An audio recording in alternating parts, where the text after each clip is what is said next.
The new National Party NNP UTOM in association with WeiVybz presents a pre-fisherman's birthday bingo.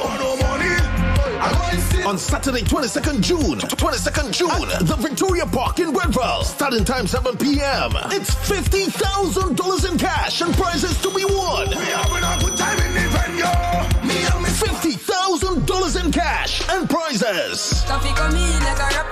Tickets cost $40 for one. Pay $70 and we give you 2 tickets. Music by DJ Chemist. Make it a date. Saturday, 22nd June, Victoria Park, Grenville. $50,000 free fisherman birthday bingo. Don't you dare miss this. It's coming. The new family of EC polymer notes. What is different about these notes? The feel. Polymer notes are made from a thin plastic film which makes the notes feel smoother than the paper notes. The orientation. The notes have a portrait orientation. You will read the notes from top to bottom instead of left to right as you do with the paper notes. Unique tactile feature. The front of each note has raised bumps at the top left-hand corner. These bumps form shapes that are familiar to you. Holographic foil strip. This feature is on the $20, $50, and $100. When you tilt the notes, the images and colors in this section will change. New image on the $50. The back of the $50 bears the image of former governor of the ECCB, the late Honorable Sir K. Dwight Venner. New signature. All the notes bear the signature of the current governor, Timothy N.J. Antoine. EC polymer notes. Cleaner, safer, stronger.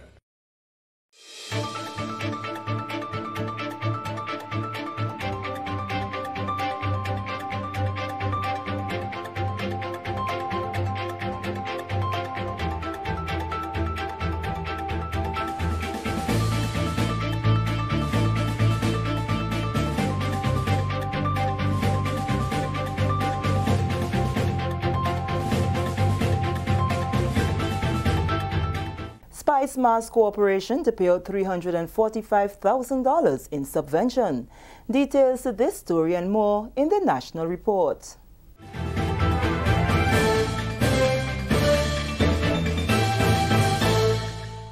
Welcome back. With the details to the news for Friday, June 14th, I am Sherry-Ann Noel.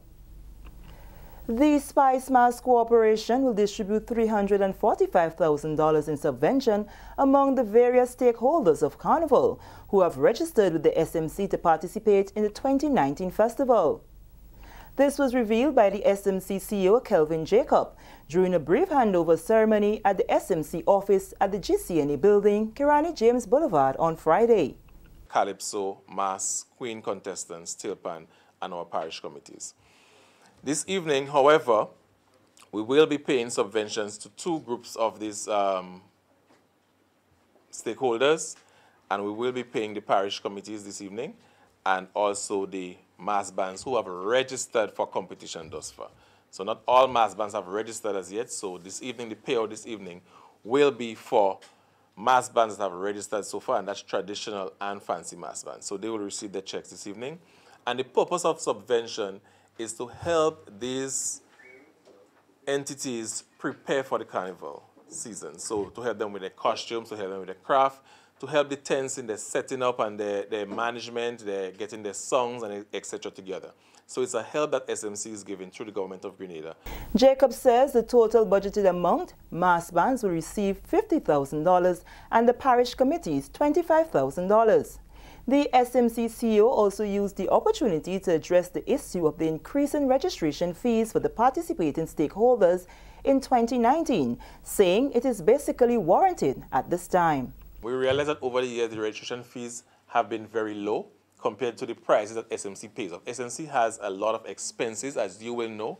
Year after year, we hear about the debt of SMC, and these registration fees, it doesn't go back into building, fixing roads. It doesn't go back into the pocket of SMC staff, etc. It goes right back into spending on the artists, administrative costs, etc. Public and private sector stakeholders have concluded a 3-day workshop on international standards on combating money laundering and the financing of terrorism as Grenada prepares for another round of mutual evaluation. The Caribbean Financial Action Task Force, CFATF, mutual evaluation of Grenada will be conducted in June 2020. Ms. Joanne Daniel, Deputy Executive Director of the Caribbean Financial Action Task Force Secretariat, says the training was designed to assist Grenada authorities and stakeholders in their strategies for anti-money laundering and countering of terrorism financing. The mutual evaluation assessment on site will take place in June of 2020. At that assessment and following that assessment, a report will be done which will be reviewed and adopted subsequently by the global network. So this is a report that says this is the strength of Grenada's anti-money laundering, counter-financing of terrorism and counter-financing of proliferation framework. Should the assessment not be one in a favorable outcome for Grenada, it has dire effects for the Grenadian economy and for the country as a whole. So at the end of the day, the Secretariat really invested the time here to ensure that all stakeholders are aware of the critical importance of a coordinated, cooperative approach in preparation for this assessment, and that at the end of the day, Grenada comes out with a positive and favorable assessment of its AML-CFT framework. The FATF recommendations are the internationally endorsed global standards against money laundering and terrorist financing, which increases transparency and enable countries to successfully take action against any illicit use of their financial systems. Carleen Delfish, Senior Compliance Officer at the Grenada Cooperative Bank Limited, says the training has further enlightened them on the expectations relating to combating money laundering and terrorist financing. My role now is to go back to my organization, review the 40 recommendations, ensure that our policies and procedures are in alignment with the 40 recommendations. I'm not saying that it is not, but just coming out of this workshop, conducting a review of our policies just to ensure that we are in alignment with what is expected internationally, and also to ensure that staff understands, what are the expectations. So if it's a situation whereby we would need to do further training, that will be done. And, so that we remain compliant with what is expected. The Honorable Emmeline Pay has been appointed acting Prime Minister in the absence of Dr. the Right Honorable Keith Mitchell. Minister Pay will act in the capacity of Prime Minister until June 15, 2019, when Dr. Mitchell returns to the state. This is a National Report. More news after the break. Every summer, the Spice Island of Grenada is transformed into the Caribbean's biggest party, Spice Man. Come experience the warmth of our people, trending theme fats, the revelry, the pageantry, and why we are the Jab Nation. The Kids Our Future shines on August 3rd in the Children's Carnival Frolic and the Junior Calypso Show. 7 beauties take center stage as the Queen of Carnival is crowned on majestic Thursday, August 8th. The prestigious Soca and Groovy Monarchs are crowned on Carnival Friday night, August 9th. Enjoy the pulsating rhythms of the Still Pan at the Junior and the Senior Panorama on Carnival Saturday, August 10th, and Real Steel, August 17th. The March Gras crowns the Calypso Monarch on Carnival Sunday, August 11th. 2 days of frolicking in the Caribbean sun kicks off on Monday morning, August 12th, with the biggest juve in the world, followed by pageant and Monday night mass. The creativity and splendor of our mass parades on the road Carnival Tuesday, August 13th. Join us in the Jab Nation of Grenada, August 8th to 12th for Spice Mass 2019. Many events, one carnival. Welcome back. A new and quicker method of producing and harvesting potatoes could soon be taught in at least 3 schools. The method was demonstrated during a training session at the Chinese Agricultural Mission this week. Details from Karima Lewis.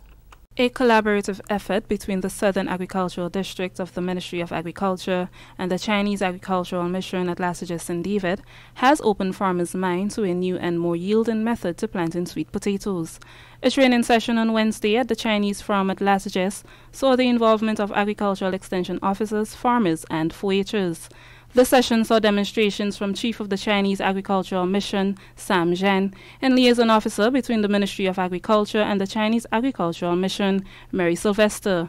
With this easier and more profitable method, Sylvester is convinced that it was well received. I was very anticipated to do this one because now that we have the scarcity of provision, I think the timing is good.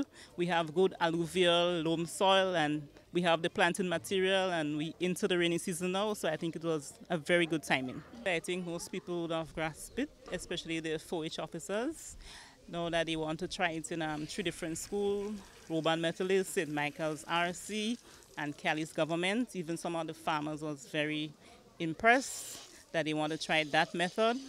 It's a quick method, the Chinese method that you could use for harvesting or selected harvesting in a short time, 2 months rather than 3 months. Chief Extension Officer within the Ministry of Agriculture, Randolph Shares, is encouraged by this new technique and is hopeful that it will be applied by farmers. We are hoping that coming from this session today, that our farmers are going to try the new technique, compare it with how they normally plant, and at the end of it, they will do their own evaluation. At the session today, we had a number of extension officers, mostly from the Southern Extension District and also from the 4-H unit. They observed the technique, they saw the results, and in going out and advising farmers, they will introduce that new technique to the farmers who are not here. We had students here from the 4-H clubs. The students, we noticed that they were very eager. In fact, they are the ones who got involved in planting and trying the new technique and so on. And we are hoping that they will go back and use the new technique in the school garden. Retired employee with the Ministry of Agriculture and longtime farmer Gregory Hagley commended the ministry on such an initiative and relayed his excitement towards applying the method learned during the session. I think the training session today was very important for some of our farmers, because what we have seen here today, the method of preparation of the sleep and planting is somewhat different, and particularly for the children who are here. If we're looking at them as the children and farmers of tomorrow, it is important that you start now with them. The disadvantage between the production and of the Chinese and the production of the farmers, the difference is the method in which the Chinese do their land preparation.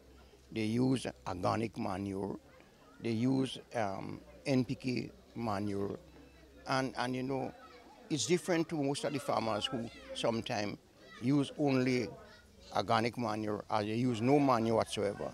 It's different to it. But the whole juice about it is, I think that we were not accustomed with that method of using the 5 nodes of the leaf to plant and get the kind of production that you get in.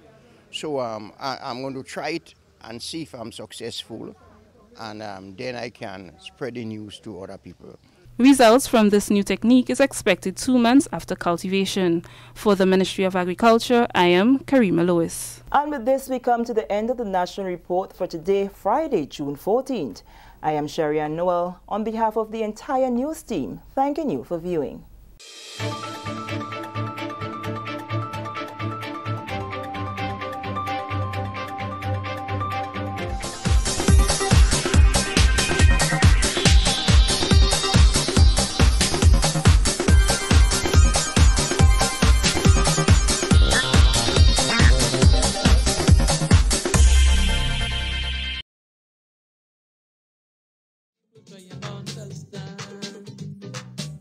You're disrupting family life and causing internal strife just by taking a single flight. Your action helps birth delinquent children, cause grandma and granddad cannot take care of them. They're suffering. Yet to make them feel that in America, miracles happening. Aeroplane mentality. Young mothers live in the country in such a glory overseas. They're making us feel they're so happy, but they're killing we. Good morning to Grenada, Carriacou, and Pity Martinique once again. It is time for Hard Talk. Yeah, dipping into the old school on a Monday morning. Yeah, Mr. Lloyd Panchu, Mr. X. Is it Lloyd Panchu? Yeah. Trying to remember the first name. It's Panchu, yeah.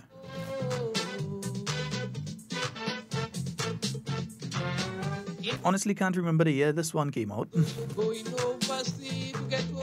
It's not a 2019. No, it's not a 2019. When you hear them kind of music in the background, it's not a 2019. You actually pull some of these songs, you have to pull them off of vinyl, eh? And cassettes, eh?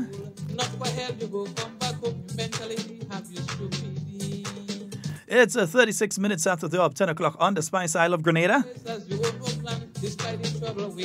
Saying a special good morning to those of you listening via the various radio stations, wherever you are, locally, regionally, or internationally. We're saying a very special, glorious Grenadian good morning to each and every one of you here on Hard Talk, huh?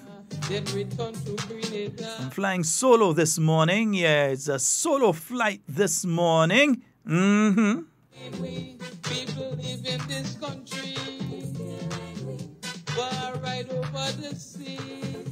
So my name is Sheldon Scott, and we're live on 97.5 City Sound FM, 89.5 CRFM, all there in Brooklyn. Yeah, We Noise Radio, 94.9, and in Carriacou, we are live via 92.9 FM, Sister Isle FM. And I hope everything is going okay with all of you, no matter which medium you're listening via. We're also live via YouTube, Hard Talk Grenada. You can look for us on YouTube. Pull us up on your big screen, in your little bar, your home, even your business place. Yeah, you can pull us up. It's Hard Talk. We're also live via Facebook, yeah? Hard Talk Grenada via Facebook, yeah? And we also have our website. We could pick up our audio and video as well. That's www.hardtalkgrenada.com. Quite a significant amount of people from the earlies, they've been listening via the website, and they continue to listen via the website. Have to big up all of you, yeah? They prefer the website, yeah? Go there and they can view and listen, yeah? We're into the Spice Mass, the launch of the Carnival City that took place on Friday. Yeah, I was unable to go this time. Had all intention of going. But from what I saw, the decor, yeah, on top of tops. Also see the spicing up and spice massing up different locations and so on. Saw a little something on the Esplanade Mall. And some of the around, I think the Aline Francisque roundabout was one of them. And that roundabout by Burns Point, I believe I saw something there as well. Was it by Burns Point? Yeah, I think it's Burns Point. I saw something.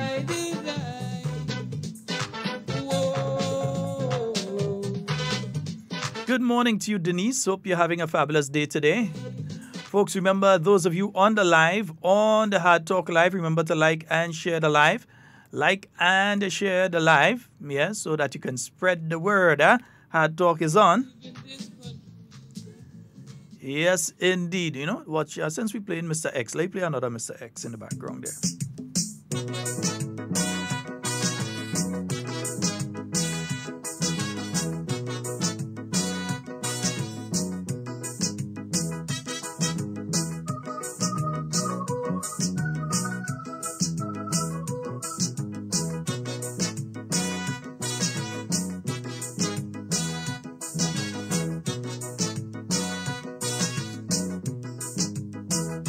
Boy don't come meet me call yesterday. Yeah, I roll, they want me to play. Consumption of alcohol gets so high. It's a Monday, so we have an open line today.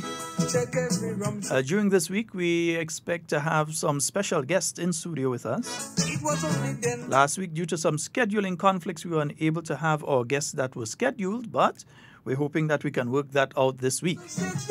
Want to make sure that we continue to provide you with the information, because you all realize since we've been providing you with the information direct from representatives and so on, there have been individuals who are trying their very best to turn all the discussions into nonsensical issues and so all sorts of stupidness. And it's because they want the discussion to stay in that realm. They don't want a serious intellectual discussion on any issue, yeah?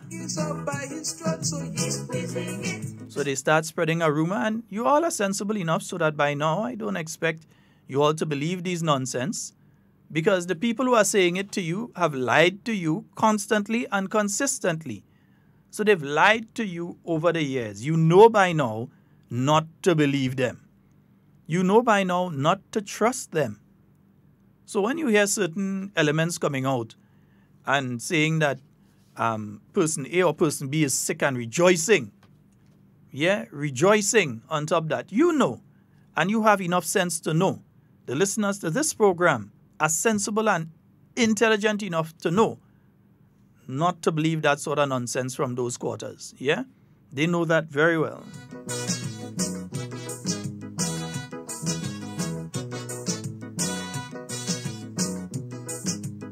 The farmer say you're talking rum consumption.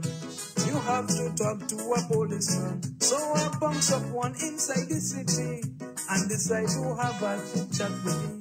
He said the police forces them. So 440-7377, that is the number for you to call and get on to the inside of Hard Talk today. So inside all them police thing.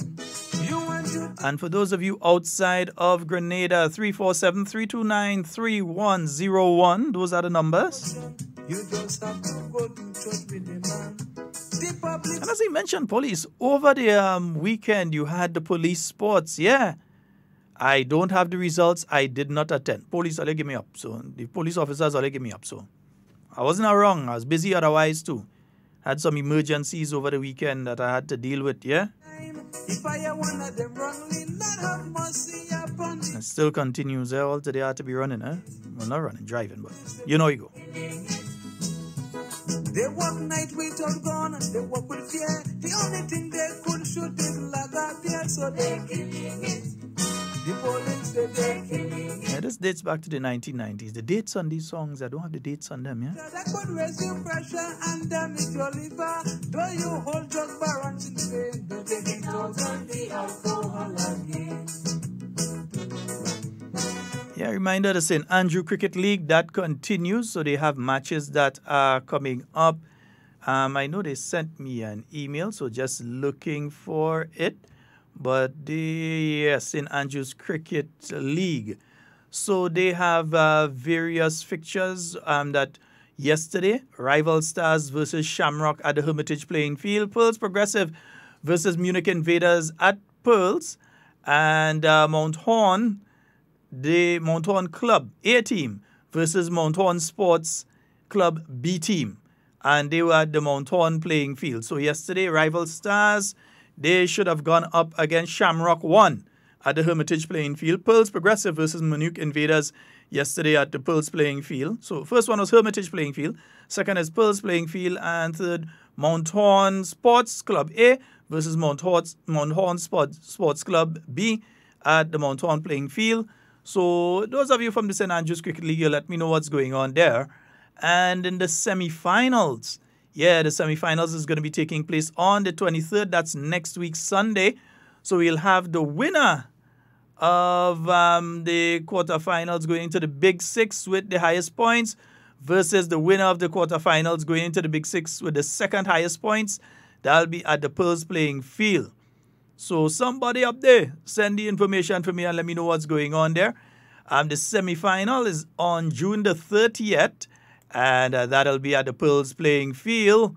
And then the grand final at the Pearls playing field again. All right, that'll be on the 7th of July. The 7th of July. So quite a few. Yeah, Dex, morning parties. Yeah.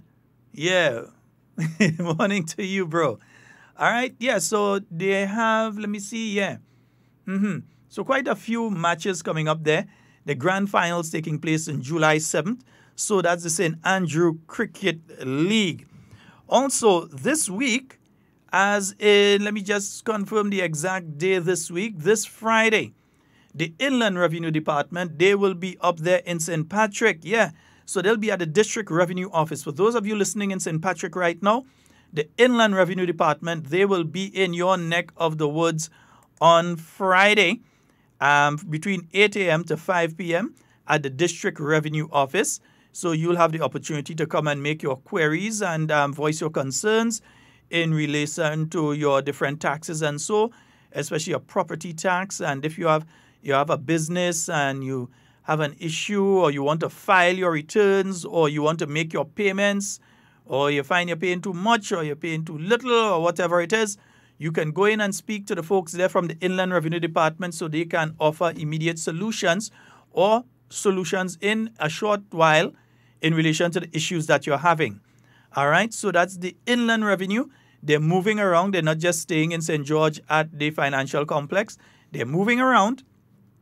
And you have the opportunity to speak with them this Friday in St. Patrick at the District Revenue Office between 8 a.m. and 5 p.m. All right? And what I would say to you, IRD, you might have to extend that 5 p.m. a little bit to about 6. And I'll say this for this reason. There are some people in St. Patrick may want to check you all out. They're finishing work 4 o'clock. And by the time they get up to St. Patrick, it's 5 o'clock. So they will miss the opportunity. And they may have to go to work for 8, which means that they cannot come by you all first. So you may have to extend that time to 6 p.m. All right? Yeah, I'm playing fast. I get involved in St. Patrick people thing. Extend the time for them a little bit, please. Yeah, but so far as it is, 8 a.m. to 5 p.m. For those of you in St. John, they'll also be in your neck of the woods on Friday from 9 a.m. until 5 p.m. So they'll be at the Guave Nutmeg Pool, the Inland Revenue. They'll have a satellite office there at the Guave Nutmeg Pool. So that's it for this week. Next week, they're coming back to St. George. They'll be in Wall Street, and then they'll be by the NIS. But for this week, the Inland Revenue Department, they are going to be at the District Revenue Office in St. Patrick this Friday from 8 a.m. until 5 p.m. and in St. John from 9 a.m. until 5 p.m. All right? Nice.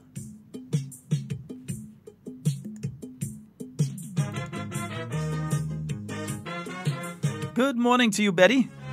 Hope you're having a fabulous day today.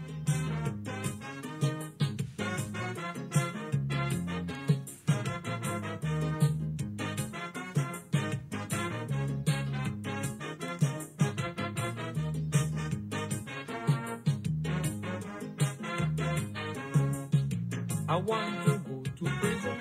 I want to be a better citizen. A rehabilitation program up there. Working wonders like yes. Before 83, King Eddie's was me. Today I want to be a member. The National Water and Sewage Authority.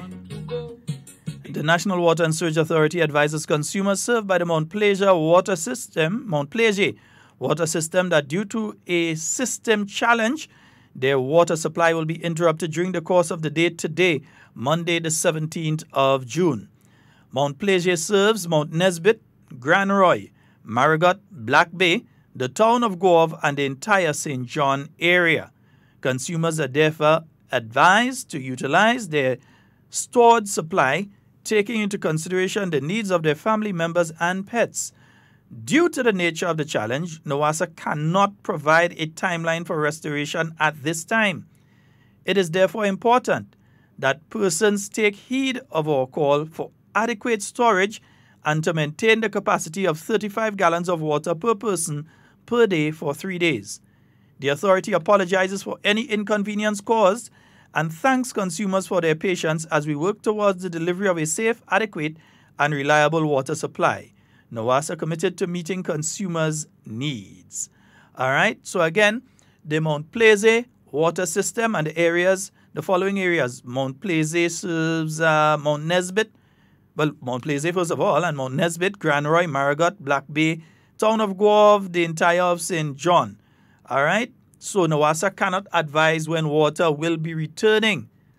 So it is important that you utilize your stored supply, and they will keep in contact with information as to what is the issue right now and how soon that issue can be dealt with. I want to go to jail. A prisoner is a big hero. He don't get bread and water like long ago. Yeah, Pancho never win a crown, you know. As far as I know, maybe somebody could correct me. So I want to go to jail because I want to be a hero too. And the prison would make that possible. Mistress Mark, I know you want. And we know that the Prime Minister has returned. Yeah, he's back in the country. Some people seem to be upset, like they wanted the man to stay out. I can't understand. Man went out after 2 weeks, he come back in and he was upset. Come on, man. That's still not going to put you in office, man. They're totally upset, man. And don't you watching the man legs, you know? I understand. Why are you watching the man legs so far? I know that my freedom would be cut in, and you know, it's annoying because it gets to the stage of every few months or every year or so you hear of this sort of nonsense. And so if it's not the Prime Minister, they always make these statements about some other member or some sort of very intensely personal sort of thing that they make up against members of Parliament. As a former member of Parliament, I can say this to you. As much as you're a member of Parliament, you have a private life. You have a private life. This nonsense about, oh, you're a public official or you're a public person and therefore all your... No. That ain't the case. Every human being in Grenada, according to the Constitution of Grenada, has certain rights and privileges, including parliamentarians, including persons in public life. The Constitution can't be for some people and not for others. It has to be for all of us. And therefore, all your business can't be public business. You have your public life and you have your personal life. Yeah? You have your public life and you have your private life. And as such, if the Prime Minister was out on 2 weeks on personal business, he was out for 2 weeks on personal business. Did the economy of Grenada collapse? No. Did we have any major challenges here in Grenada during his absence? No. But then you have some persons trying to make it look as though he did something wrong. If I'm remembering correctly, Dame Eugenia Charles, the late Dame Eugenia Charles, may her soul rest in peace. She won an election once. You know the first thing she did? She take a cruise. She won an election. First thing she do, she went out on a cruise. You don't see that happening here. Ministers do what they have to do. Once the job that a person has been hired to do is being done, if I'm your employer, that's all I want. Once the job that you are hired to do is being done, is the job affected? Is the job affected? No. Then how does your personal life get in it? If your personal life begins to affect the job that you're doing, that's another story. But if it does not, I fail to understand how some people feel that that is necessary. And then the thing is that if what they were saying is true, that was one thing. But they're lying, and they know they're lying. Because it was announced that the Prime Minister was leaving. He left, and they used the opportunity while he was out to create these stories and so. And to come up with all of these fanciful things that they wish would happen. They're having some serious political wet dreams, you know. Yeah. That's what's going on with a lot of them. They're hoping.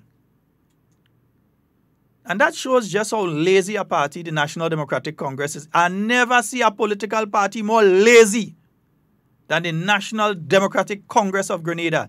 Is the laziest political party on the face of the earth and probably in the universe if it have life in other parts of the universe. They're lazy. That's what only thing that thing about the lazy lion leader was joke. That party so lazy that they're praying for a man to get sick and fall down. That's what they're praying for, you know. They're praying for a man to get sick. You see how healthy he is? You see him there just now? We show him. Kami, I know you get your pictures. I know Kami gets your pictures personally. They make sure and send pictures when PM arrive for Miss Kami. Yeah, I hope they fix the radio for you down there.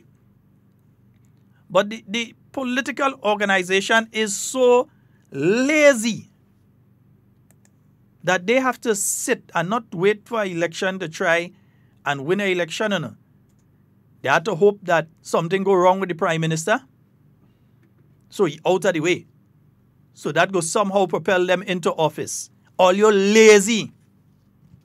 All you're worthless and lazy. No acumen, politically or otherwise. Leaderless. Leaderless. Only organization, leaderless. Yeah? I don't know if all you're coming or going. Now they're lazy. They have to hope, push the trade unions, interfere with different people within the trade union movement. That's what they're doing, you know. Interfere, trying to get people to strike. Yeah? You had the media vagrant on radio on a morning around this time last year, cussing the trade union movement, telling them how they sell out and they're in the pocket of the government and in the pocket of the NNP and all sorts of things. Cussing them all this time last year.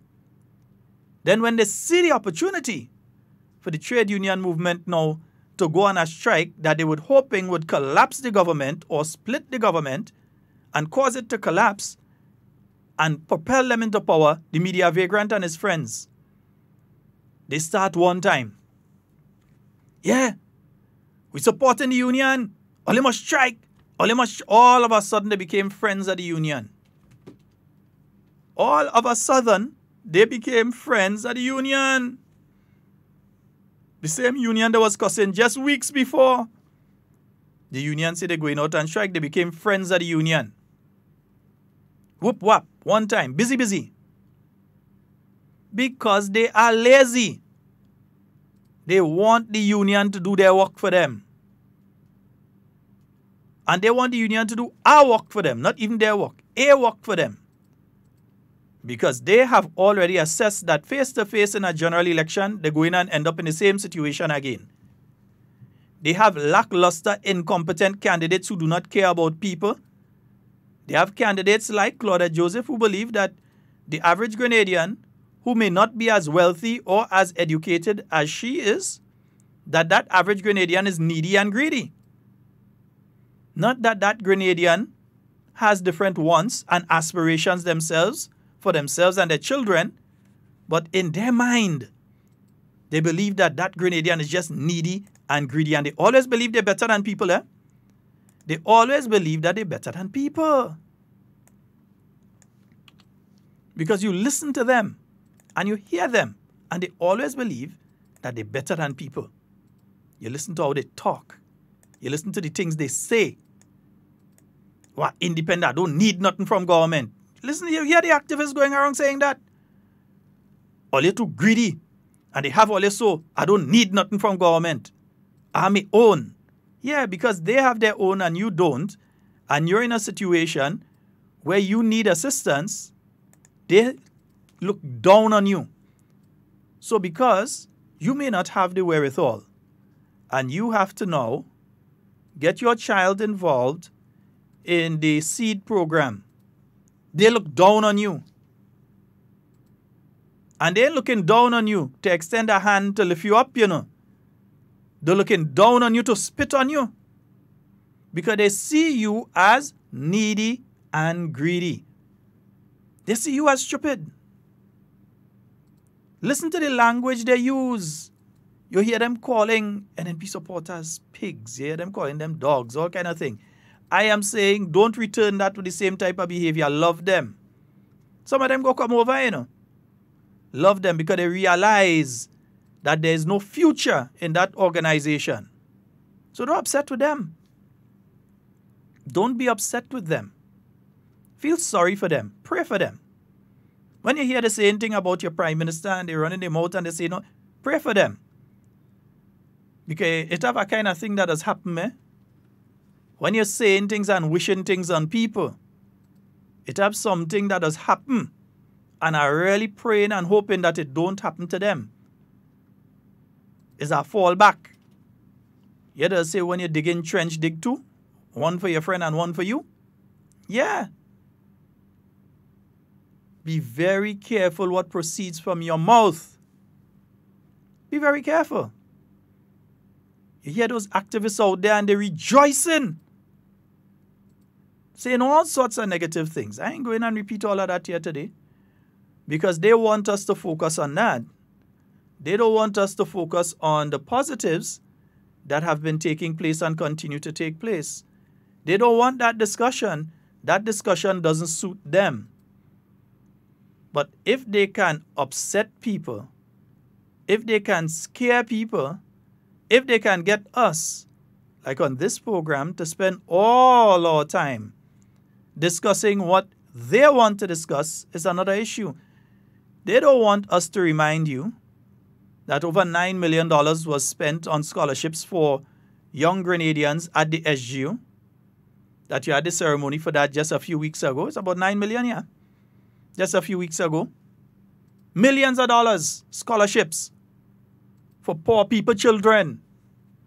Poor people children to go to university and get a degree. So at least they can come out and then help provide for their family. They don't want that discussion, no. Because that discussion isn't suitable to them, and they can't have a parallel discussion to say during their time that they were able to achieve this. They can't have that parallel discussion. It can't take place. And remember, I keep telling you that there is a move to separate the NDC from that period, 2008 to 2013. Don't be surprised even if they try a name change and say they're refreshing and they come in as the new NDC or some sort of thing, because they're trying to separate not one government minister from the period 2008 to 2013 is an active caretaker on behalf of the NDC right now. Open your eyes and watch. Not in Carriacou, down to South St. George. None. No active caretakers who were government ministers during that period. Why? Because the NDC is trying to separate itself from the period 2008 to 2013 and the failure that it was. None. Yeah? They had a modest man in St. Patrick's. After the modest lady beat him, he disappeared. Into thin air. Don't know where if he went up, down, across, sideways, I don't know. Never hear about that guy again. Just disappear. Yeah? They had George Vincent St. John. How many are you in St. John to see George Vincent? Yeah? Let's see. Who they had? Well, in the South was Sister Glennis Roberts. We see her, but she's not aligned with the National Democratic Congress. She left before the 2013 general election. Yeah? We see Honorable Peter David, but he left the National Democratic Congress before the 2013 general election. We they had Miss Franca Bernardine. We don't see her. I know last time I see Sister Franca. I don't even know if she's on the island. I doesn't see her. Every now and again I might have bounce up in a supermarket or passing somewhere. So I don't see her. Yeah? Well, we know in St. David, Mr. Lett passed to the great beyond before the 2013 general election. Yeah? Let's see. Go up in St. Andrew. Mr. Sylvester Corliss. He had time with that again. Mr. Patrick Simmons. Well, we see Django take over. So, who else? Mr. Arlene Walker, he retired out of this thing. Who else? You go to St. Patrick, Uncle Tilly retired. And who else they had there? Brother Joseph Gilbert. He was out of NDC long before the 2013 general election. Right now, the man focusing on seeing after his family and doing the business. Yeah? That's what Uncle Joe doing right now. In Carriacou, Mr. George Prime following the law practice he had time with that sharpness.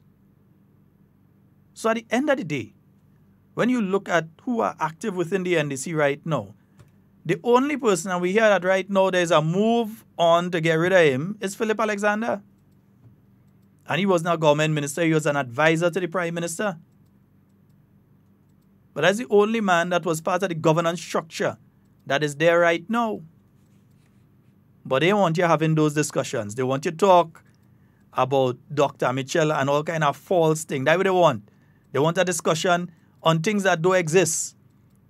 So that these discussions cannot take place. They don't want this discussion on them. They don't like that. They ain't like that discussion at all. And as I said, the phone lines are open. Huh?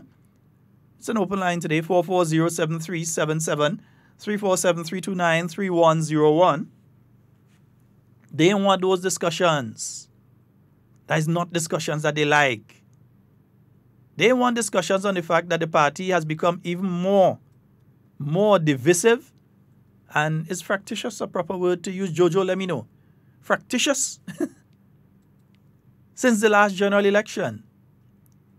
That the youth of the party go in one direction, Claudette and her crew go in one direction, and Andal and the crew have a next direction, and that there are others with a sizable chunk of the overseas supporters of that political organization wanting something totally different. And you have the people who are trying to bring new blood into the party, but the new blood that they're trying to bring into the party is old blood. Go in and pick up Terrence Forrester and bring him into the party. That's your business. If you want to do that, go right ahead. But that is not no new blood. That is blood that's been around for a long time. Yeah? And they're trying to separate themselves from all things. So they come and they talk about oil and gas, oil and gas, oil and gas. And then they try to cover themselves by saying, well, it wasn't we that was in office. Yes, your political organization was in office. You're saying that things so bad between you and Nazim Burke that you can't call him right now and get some information from Mr. Burke in relation to what the oil and gas deal had in it and why the NDC during the period 2008 and 2013 did not release the information that they keep saying should be sent out. You're telling me they don't know about that?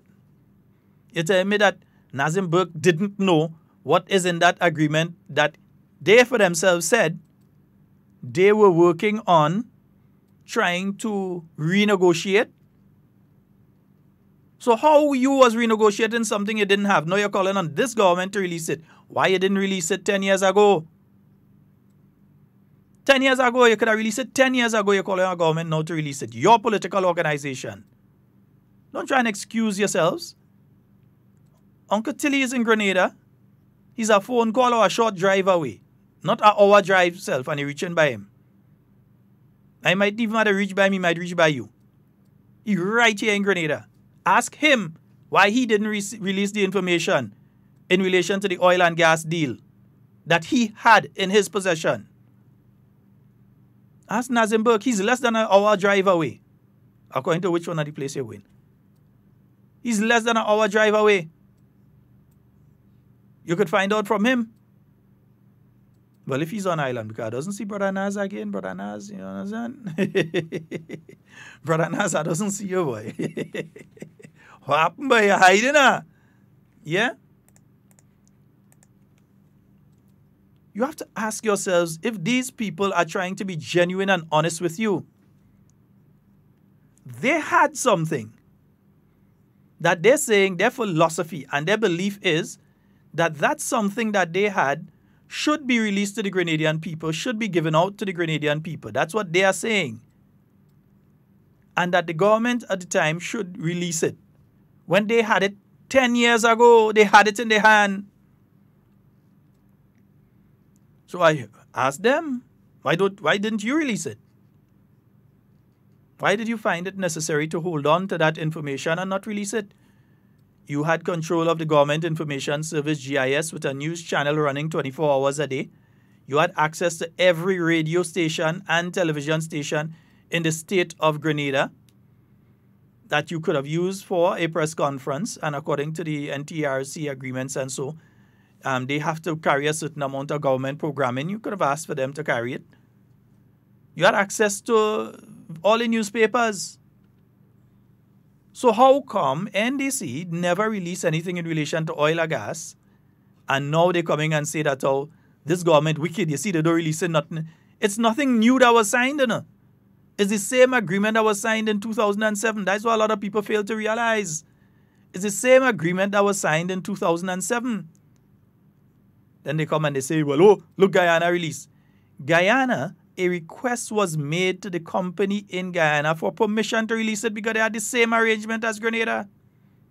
They had to make a request to the company and the company had to decide that, okay, we have gotten to such an advanced stage, it will not affect our ability to carry out what we're trying to carry out. So go ahead. You could release it. That's the same agreement as Grenada. Yeah? But they now come and trying to play all innocent with googly eyes in front of you and trying to give you the impression that something wrong taking place. The oil drilling already and selling. Drilling where? Selling how? To who? To whom? Where's the evidence? Where's the information that states that as a fact?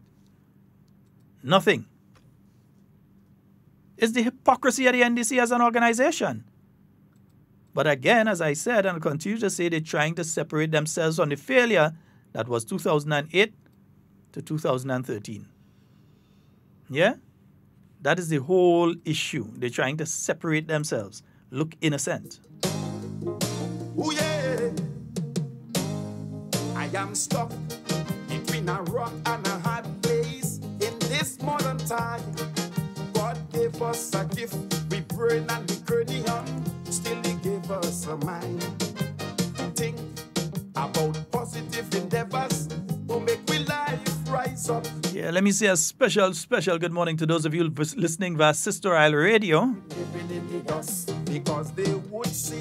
Yeah, they're having their all-inclusive party coming up, $70. Eat all night, drink all night for $70. They could be uplifted. They're having that at the Carriacou Health Services Hall. You could get your tickets from Rena Mills, you could get it from Hunter, Coconut Bar, and all members and staff at Sister Isles are taking place on the 29th of June. We have a caller good morning, online. Sheldon. Morning, sir. How are you? I'm there, man. I'm there. All right. Yes, Sheldon, even check out the record of NDC. When the government, 2008, NDC failed the Grenada people so miserable. Failed the Grenada people so miserable. Look at them in opposition. Well, they're not opposition, but right now, look at them right now. It's more failure. They have nothing good, nothing positive, nothing. They could come to the Grenadian people and say Grenadian people like the government don't want to do that. But if we were in government, we will try to do something that is positive and to help better the people life. But all what they do is to criticize, condemn. We condemn it, but to have something better than what you're condemning. We condemn, but you have nothing better. Right? And if you check what's going on with people who support NDC, they afraid to let people know they will associate with NDC. Well, we as Grenadians who support NMP, anywhere we go, we will say, yes, I'm an NMP supporter, and I'm proud to be an NMP supporter.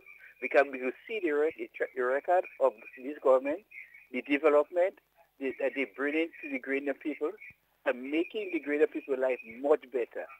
When you look at NMP, when they were in opposition in 2008, that was the best period, best time in NMP in opposition. Because they did not condemn everything. Things that is good and benefit for the Grenadian people, well, NDC was in government, they support it. But look at what NDC does. Everything that is to bring prosperity, to bring development for the Grenadian people. I condemn it. I wonder how could you live in a country that you're born, the neighbors should be here, and you condemn it, nothing good for the people of Carriacou.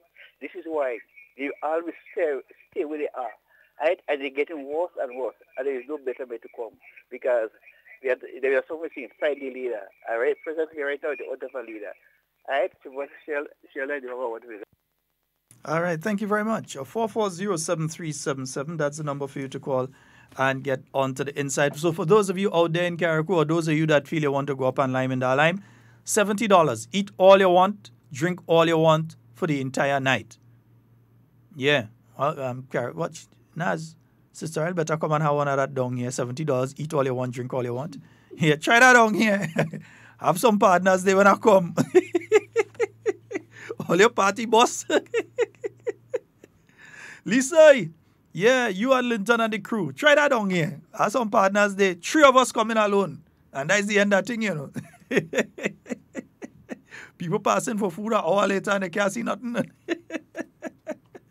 So the 29th of June, Fisherman's Birthday, that's going to be taking place at the Carriacou Health Services out there in Carriacou. Curtis, I know you're going to head down there, man. Yeah, so you can check Hunter, you can check Rena Mills, you can check the Coconut Bar, any member of staff of Sister Isle FM, and get your tickets. Only $70, huh? Nice, beautiful. So that's taking place in Carriacou on the 29th of June. But they also have something else coming up in Carriacou. You know, let me see. I'm sure I see something coming there. Yes, the Carriacou Culture Train String Band Group, they're having a band lunch and fundraiser. That's taking place this Thursday from 7 a.m. This Thursday happens to be a holiday, Corpus Christi, isn't it? So this Thursday from 7 a.m. So the event will be in 2 phases. From 7 a.m., they have an environmental cleanup around Tyrrell Bay Port and Sandy Island. Persons wishing to go over to Sandy Island can do so from Paradise Beach at 7 a.m. 1 p.m., the fun day and performance of the band on Paradise Beach. Eats and drinks on sale. So go on out and support them. We have a caller. Good morning. Good morning, Mr. Scott. Hey, morning, sir. How are you? I'm doing extremely well, sir. And good morning to your sidekick, wherever he is. Yeah, man. No, honestly speaking, Mr. Scott, sometimes I listen to the NDC, and I'm looking for avenues, you understand, to beat them up in a constructive way. But they're not even giving me this opportunity no more because they keep on saying the same thing. Dr. Mitchell, you get 15. You come back, Dr. Mitchell, you get 15. In 1999, Dr. Mitchell, you get 15. And still for all, you don't change your strategy, you don't change your attitude, you still continue along the same line. And you're expecting a different result. Look, let us be real. Since the election, I don't believe the NDC went back to the people. You understand? And what I must tell you is that now, I hope I'm not leaking up NNP secrets of the party thing. And since the election, 6 months after the election, I cannot believe that I was called to an NNP meeting and the discussion that they was having, you would have believed that the NDC had won all 15 and they was in opposition. And they are taking the necessary steps very early to reorganize themselves and put themselves in a better position. That is the impression, that's how the NNP operate. And up to now, 6 months after we're talking about that, and then up to now, they have not gone back to the people. But let me say this here because I need a couple of minutes quickly. Now, the environment in which I work, Now, there are people that would have worked at the general hospital or in the system for a number of years, and they are now retired. But when they come to the hospital now, they expect the same red carpet treatment from people that don't know them at all. And when they are treated like any other visitor, they seem to get quite pissed. And quite pissed, and say a lot of not nice things. I have said consistently to such persons, you must identify yourself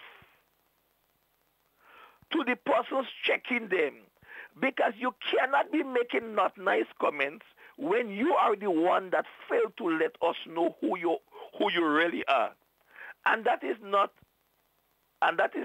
for only such persons. It goes for other persons, that carry certain position. Let the relevant people know who you are. And two, now, just because you would have worked in the system and worked there for a number of years, that does not mean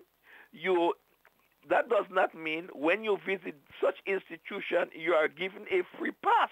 The policy and procedure in place is for everyone.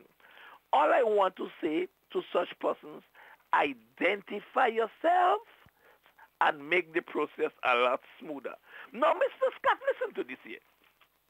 Now, I don't understand how sometimes the NDC think.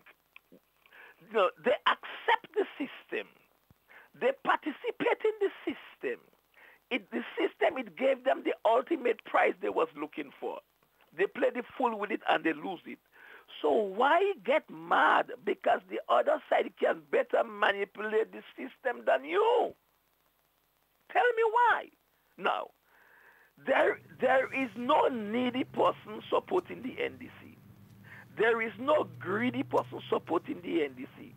So I want to know what kind of people support the NDC. So what the NDC is telling the NNP is, whatever social programs or any other assistance that government have, don't give to supporters of the NDC because they are not needy and not greedy. So when you don't get, blame your party. You understand? Don't blame the NNP. Mr. Scott, this 5-year cycle by which we operate here, you know it put we the people at a disadvantage when it comes to our development.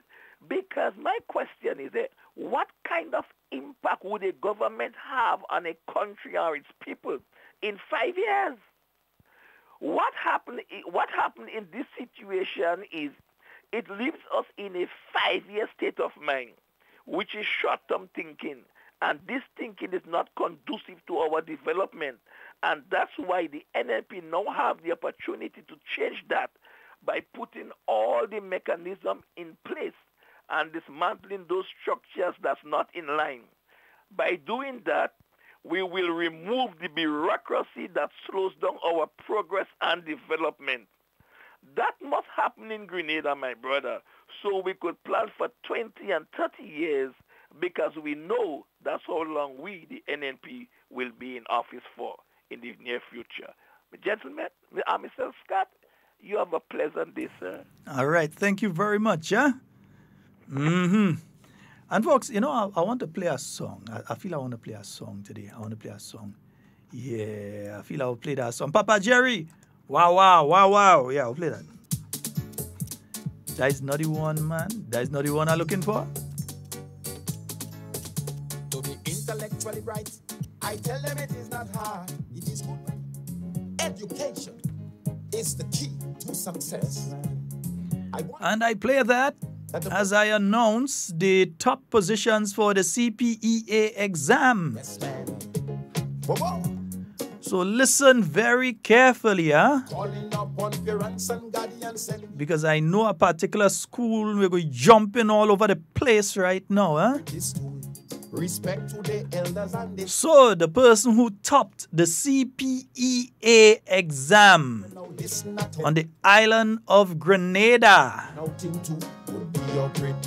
for the year 2019, Kimaya S.J. Richards of the Vendome RC School. Yeah. She got a total of 490 out of 500. Let me tell you which school again, because people does usually hear only certain school at the top there. The Vendome RC School. Yeah, some people does want to send their children to a private school and feel as only they does that. Nothing against the private schools. Love them. All schools are schools. I love children, so. But Kimaya Richards of the Vendome RC School, she got 490 and she's heading to the St. Joseph's Convent, St. George. I see a call coming through, but you have to hold on a little bit, friend. I'll take your call in a while. In second position, we have a tie, a three-way tie on 489 points out of 500. The first person, they go into the Grenada SDA, one going to MacDonald College, and one going to Westmoreland Secondary. So you have Samuel Roberts of the Mount Rose SDA, Hope Diali of the Samaritan Presbyterian, and Joseph De Souza of the Westmoreland Junior.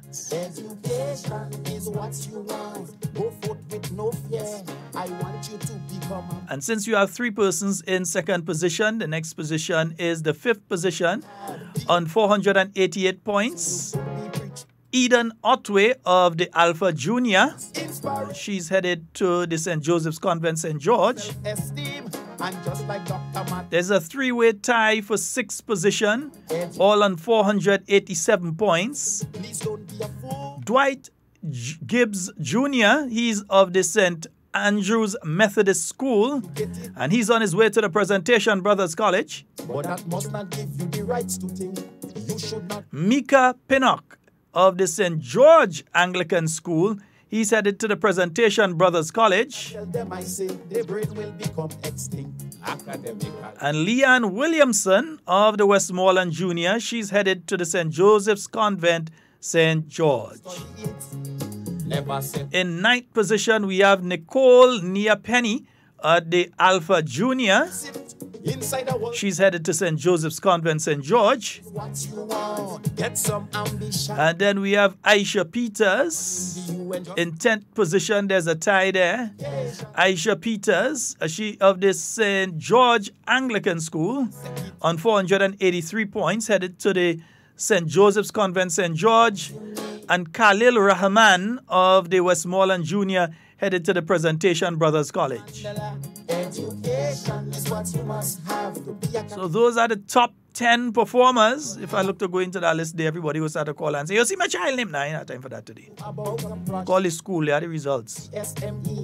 It's about qualified foreigners coming and working in your country. So I tell you, it is important to excel academically. Don't settle for CXC alone, get a university degree. Because your parents spend so much money some of them borrow. For you to get education to lift your nose out from the ghetto. I urge you don't be... Usually folks are not accustomed to hearing certain schools at the top there, but give Jackie Jacket and the teachers at those schools. Yeah, you have to big them up. The Vendom RC, top in the country. So I know all them cameraman and all the news media rushing up there now to go and check the Vendom RC. All they thought all they was heading, man. All they thought all they was going Tempe, not Tempe. All in the northeast, but all they had to go further up. Yeah, all they thought all they was going Tempe. All the camera crew them already set up to go in Tempe, not Tempe. All in the northeast, but they had to go in Vendom. Yeah. And then all they had to send a crew up in country. Yeah, all they had to go to the Mount Rose SDA. And then from there, they could come down on the western side and pass by the Samaritan Presbyterian.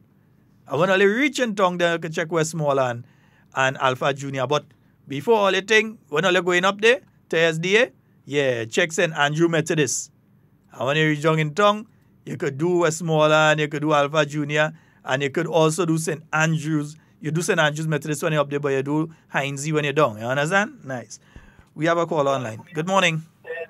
Good morning, Mr. Scott. Morning, sir. How are you?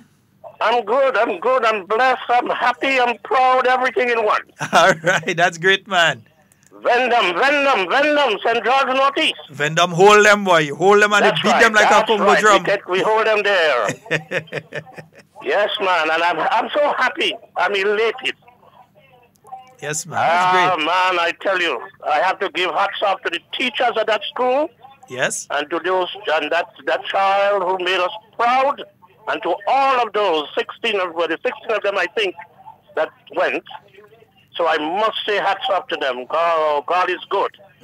All the time. This is a proud moment for the people of Vendom and the teachers and St. George Northeast. So I send all my greetings to each and every one of them. God bless, and thank you we're so holding much. on tight. All right, brother. Okay, my brother. Wonderful. Right. And let me just quickly run through the overall report. The Caribbean Primary Exit Examination was introduced in place of the National Common Entrance Examination for the first time in 2012 here in Grenada. The CPEA is a measure of the key skills required by students exiting the primary school system. It involves continuous assessment of students' performance through grades 5 and 6. Students are therefore assessed for formative, summative, and diagnostic purposes. The CPEA has been developed by the Caribbean Examinations Council, CXC, in collaboration with the Ministries of Education throughout the region. So the 2018 CPEA officially commenced with the internal component in September 2018 and culminated on Thursday 16th and Friday 17th, 2019 with the external component. The assessment was open to all students who were 11 on September 1st, 2018. Yeah.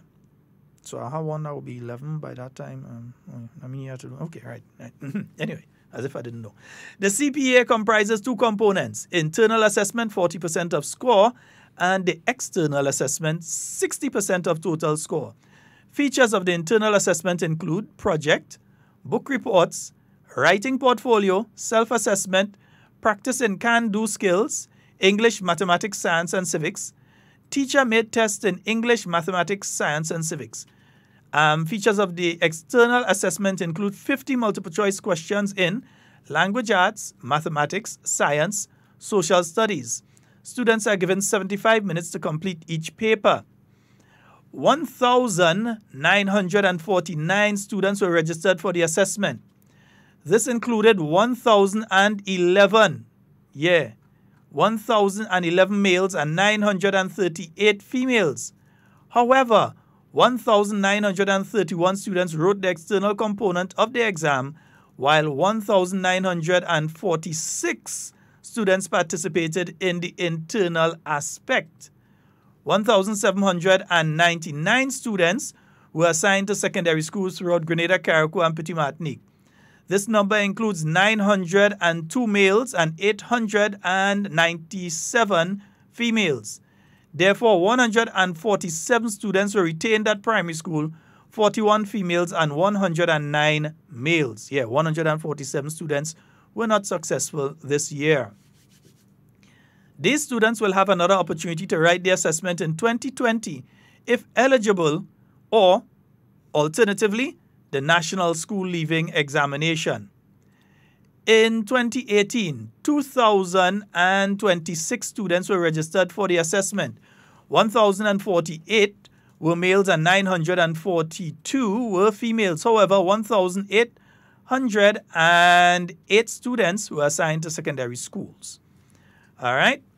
So they have a list here of the total number of students who will be going to which schools. So the Anglican High School will be receiving 115, Beacon High 2, Bishop's College, Carriacou 36, Boca Secondary 122, Grenada Boys Secondary, 151, Grenada Christian Academy, they'll be receiving 42, Grenada Seventh-day Adventist 49, Grenville Secondary 119, Happy Hill Secondary 81, Hillsborough Secondary 38, J.W. Fletcher Catholic School 37, MacDonald College 93, Presentation Brothers College 75, SAS 109, St. David's Catholic Secondary 119, St. John's Christian Secondary 51, St. Joseph's Convent 102, St. Joseph, that's Grenville, St. Joseph's Convent, St. George 105, St. Mark's Secondary 85, St. Rose Modern Secondary 54, Wesley College 107,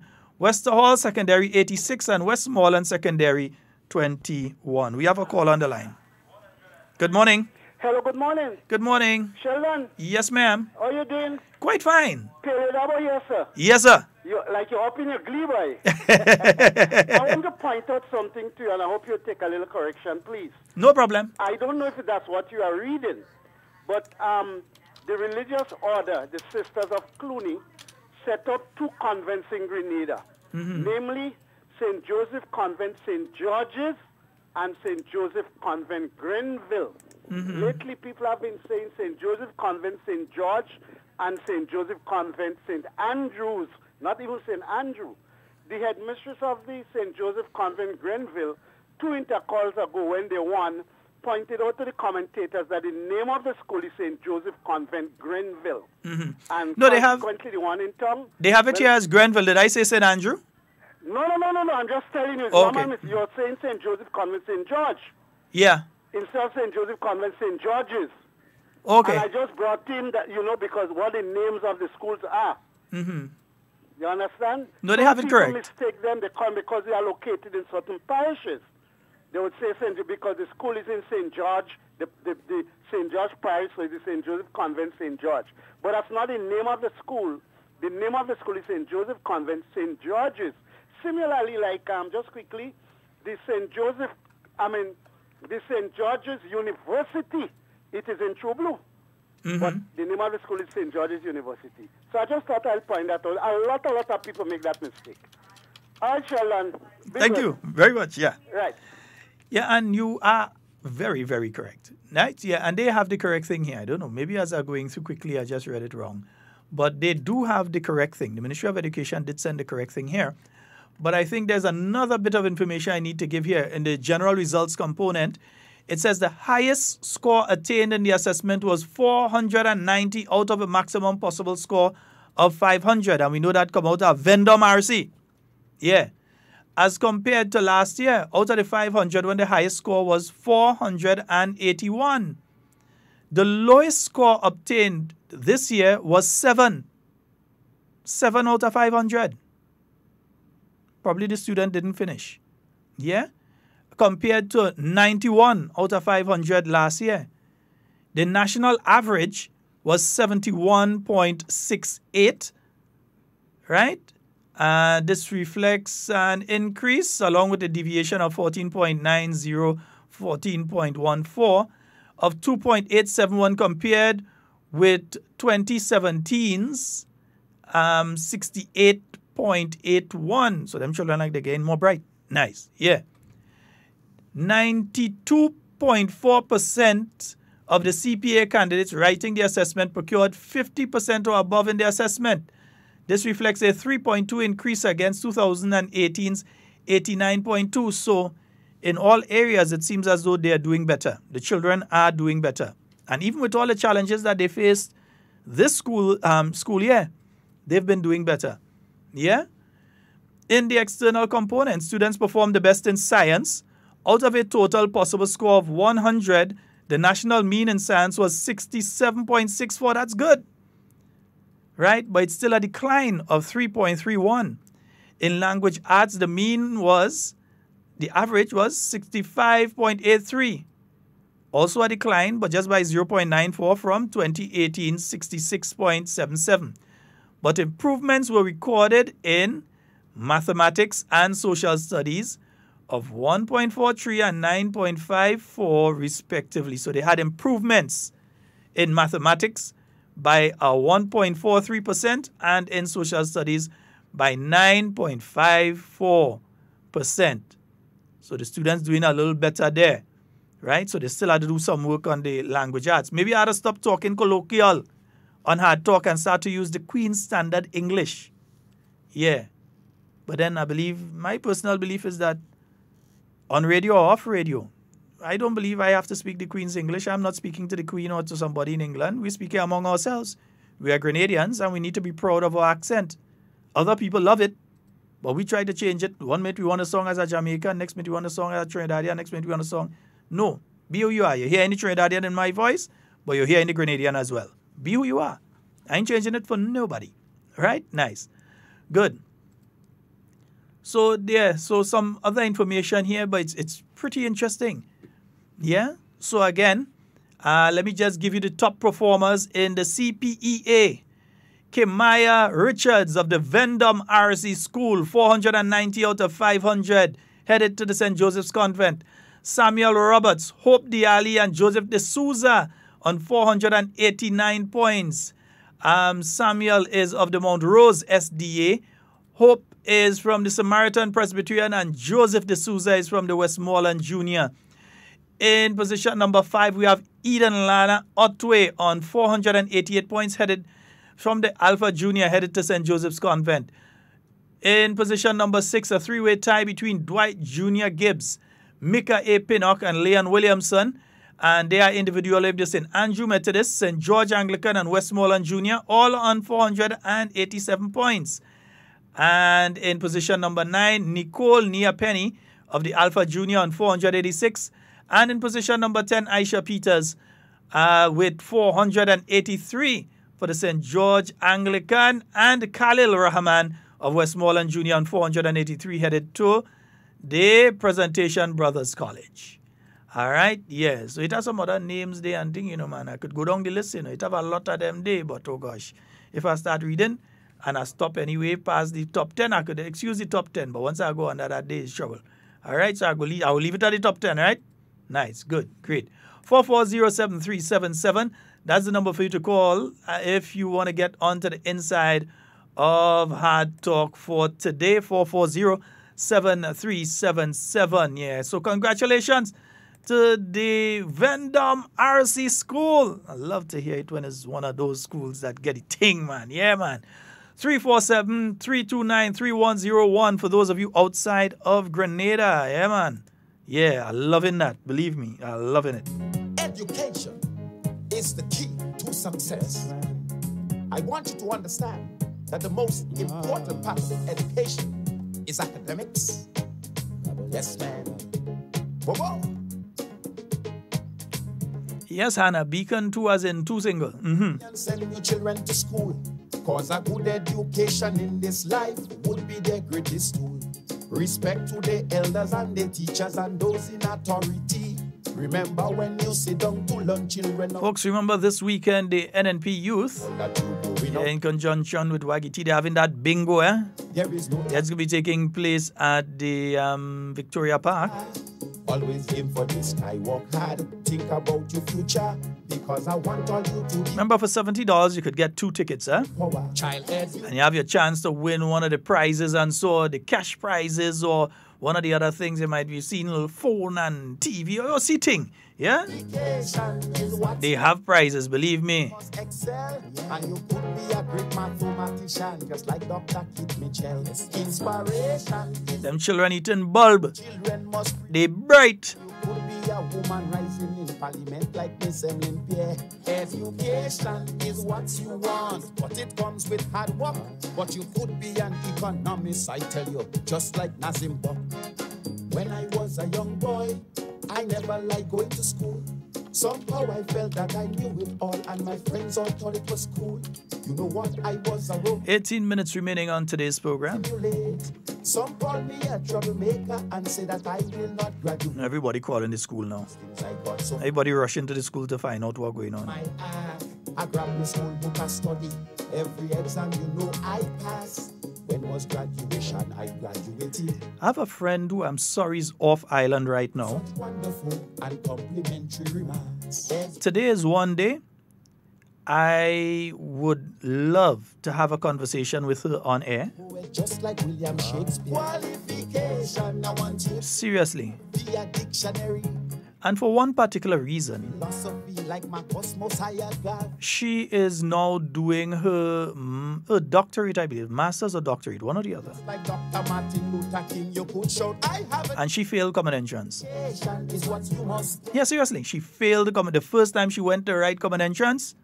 She was in the bracket of one of these children that we're hearing about here, because I mentioned it and I just continue going, and some people maybe say, well, what about them children and them? I wonder if mine in it. Listen, parents, what you do today for those children that were not successful in passing the exam, what you do today will dictate how the rest of their lives go. You see those 147, the 41 females and 109 males that did not successfully pass the exam today? Parents,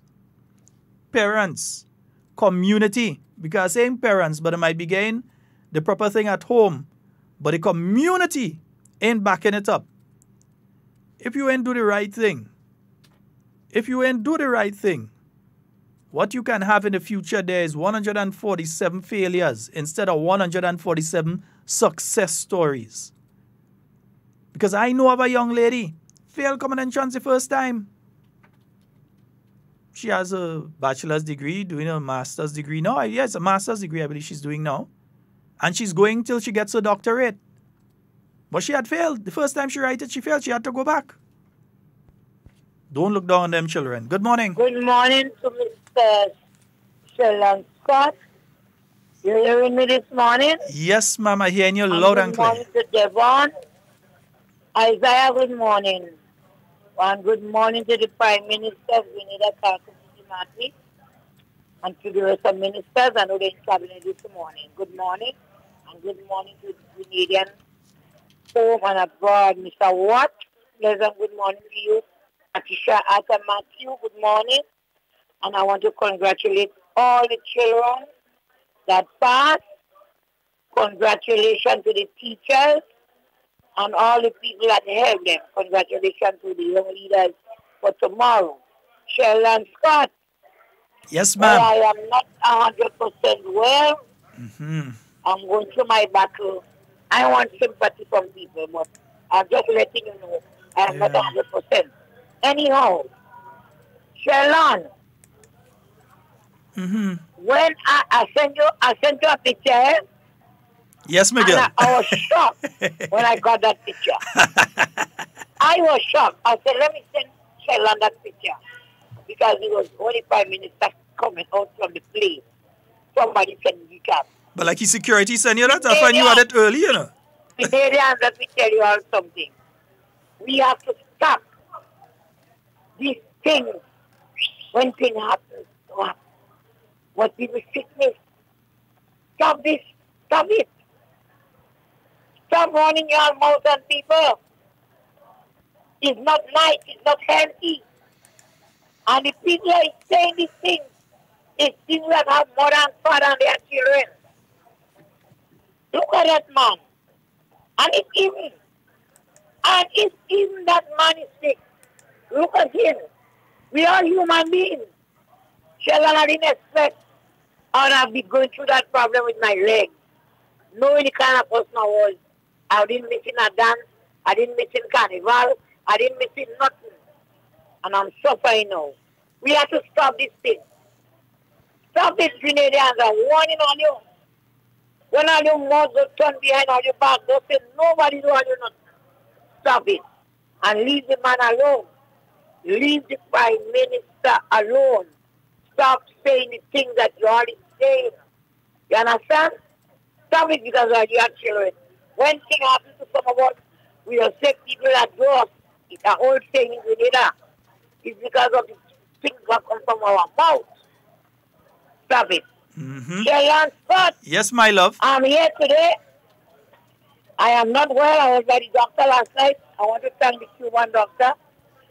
And think the only thing that I would like to see, to be honest, what I would like to see, that the Minister of Health do a little more for us in the Ministry of Health, that we could get the medication that we need when we see a doctor. You understand me? Because it's not today I stick with that leg.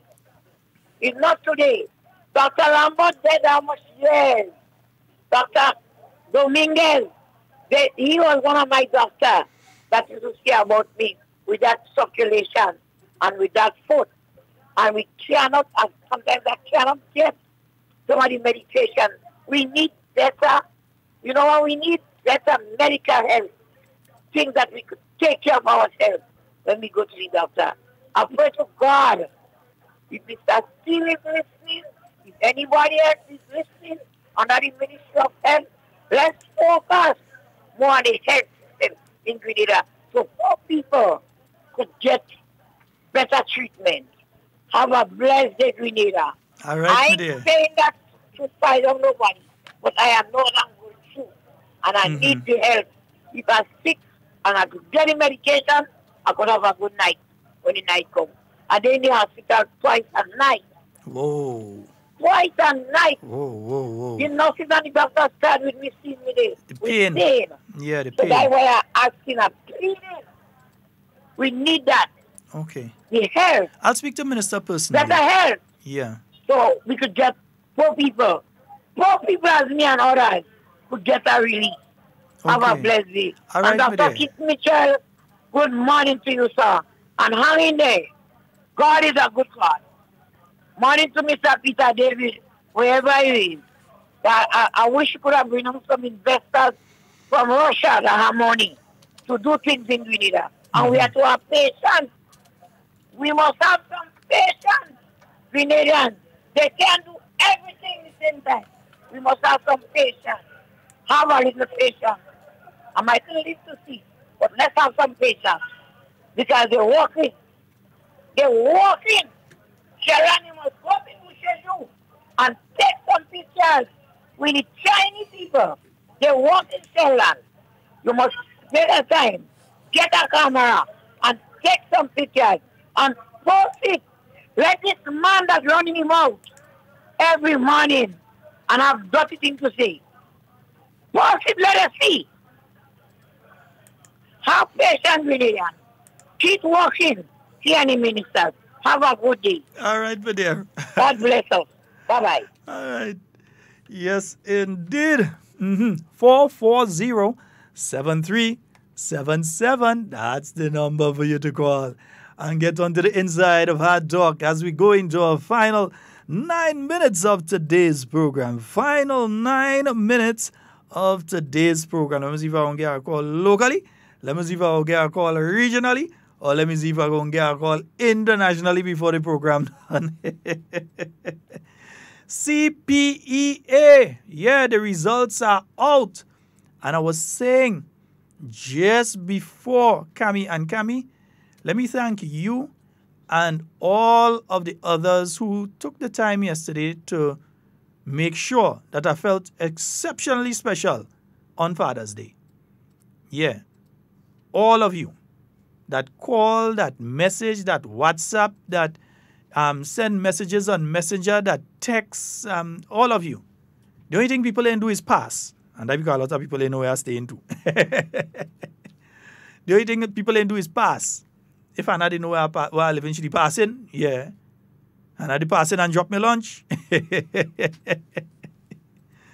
Yeah, but I'm telling you folks, it is important for us as a community because I've seen it. I've seen it happen in some communities. I've seen that young guy that he really tried, the situation. You look at how he was going to school, he tried. He really tried. But due to circumstances, he may not have been at his best on the examination day. And because of that, he failed. He failed the exam. He didn't pass. I don't want to say fail, but didn't pass the exam. Or didn't gain the number of points that he need to be able to be assigned to a secondary school. And you know what happens? The community turns on that guy and starts to call him stupid, he dons, he's stupid, and all the other names that we as Grenadians tend to use when we're ready to really abuse. And we have a lot, We have adjectives to sell to other countries and languages. Yeah? Kunumunu, dons, dotish, klong, all kind of thing. You have adjectives to sell. So, communities sometimes play a role in how people end up turning out. Because if you're always telling a person they're stupid, they're stupid, they're stupid, they're stupid, they're stupid, eventually that person starts to believe that they're stupid, Let me use myself as an example. I had a problem with mathematics from primary school. And my problem with mathematics, I learned only later down, was nothing but mental. I was good at math, but I never knew that I was good at math because people kept telling me from the time I was in primary school, listen, you're an excellent student in every area but mathematics. It happened because somewhere down in grade 3 or somewhere there, I got a low score in mathematics, and from there they kept saying that, you can't do math. So in my mind, it came to the point where you actually believe that you can't do mathematics. But I went to secondary school. I've even done advanced physics and advanced chemistry.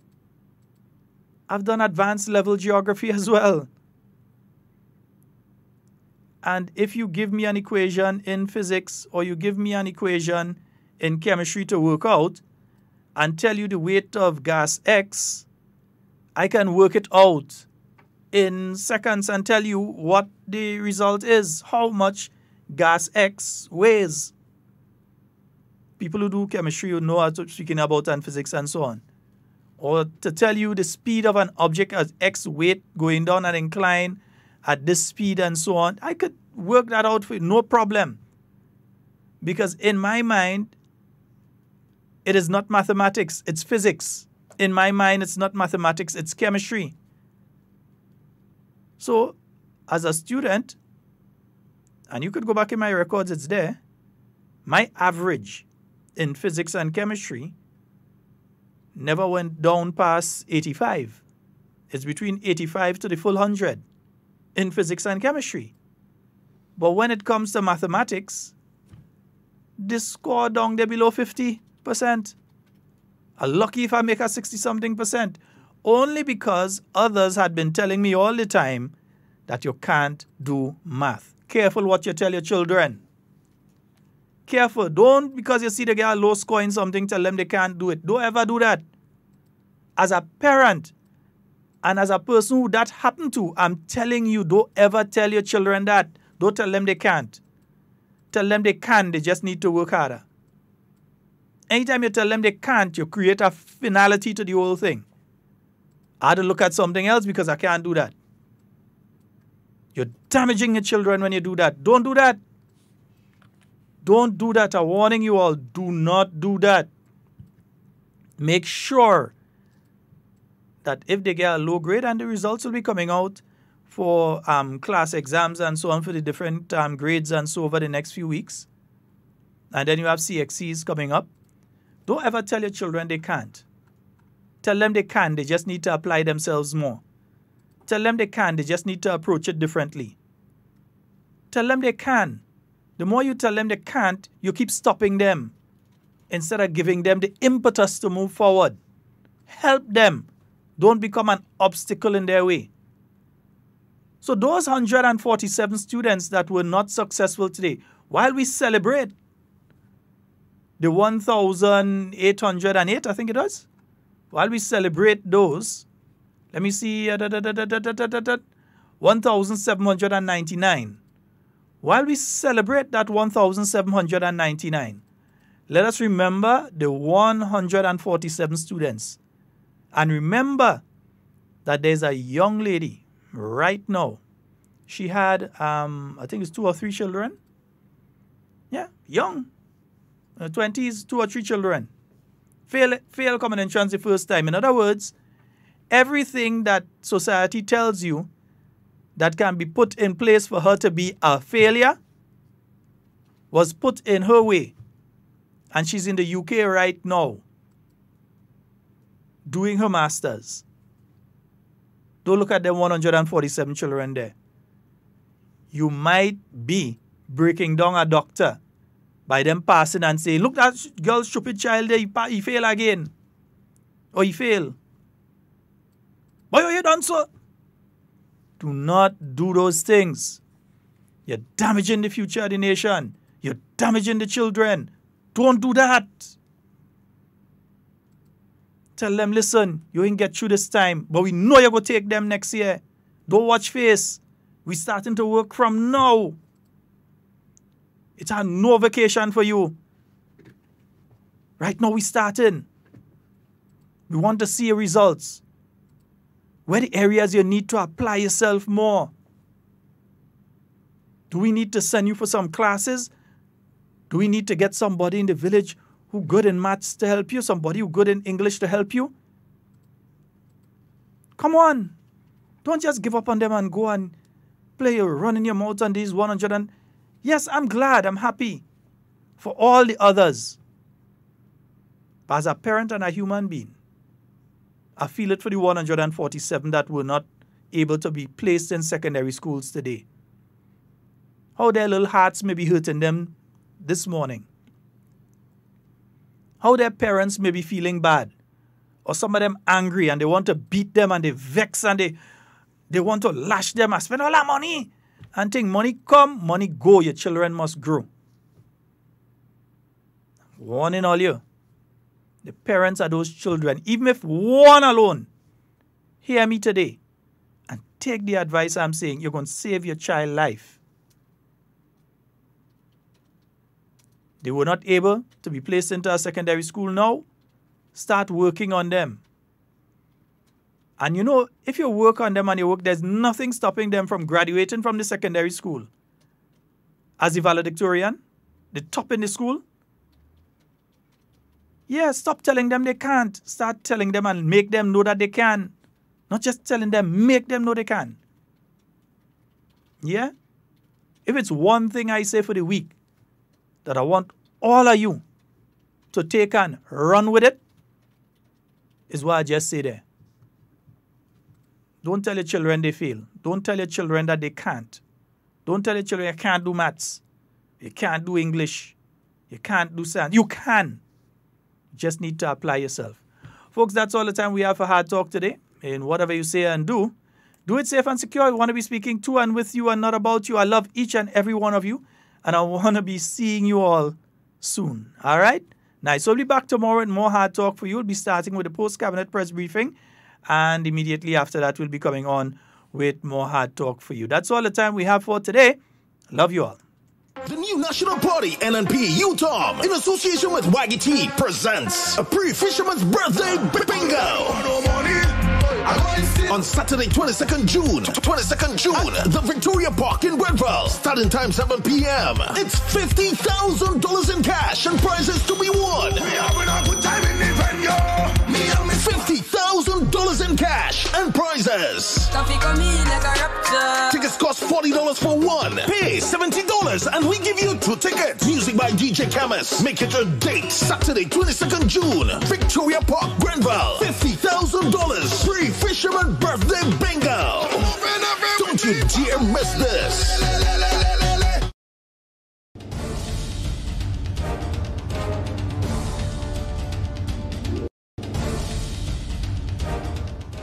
Approximately US $9.5 million in scholarships were awarded by the government of Grenada in partnership with the St. George's University, as 80 bright minds now focus on the task of getting an education instead of worrying about how to pay for their bachelor's and master's degrees. 80 recipients were awarded at a recent ceremony on Thursday, May 1st at the Grenada Youth Center in Montrouge, St. George.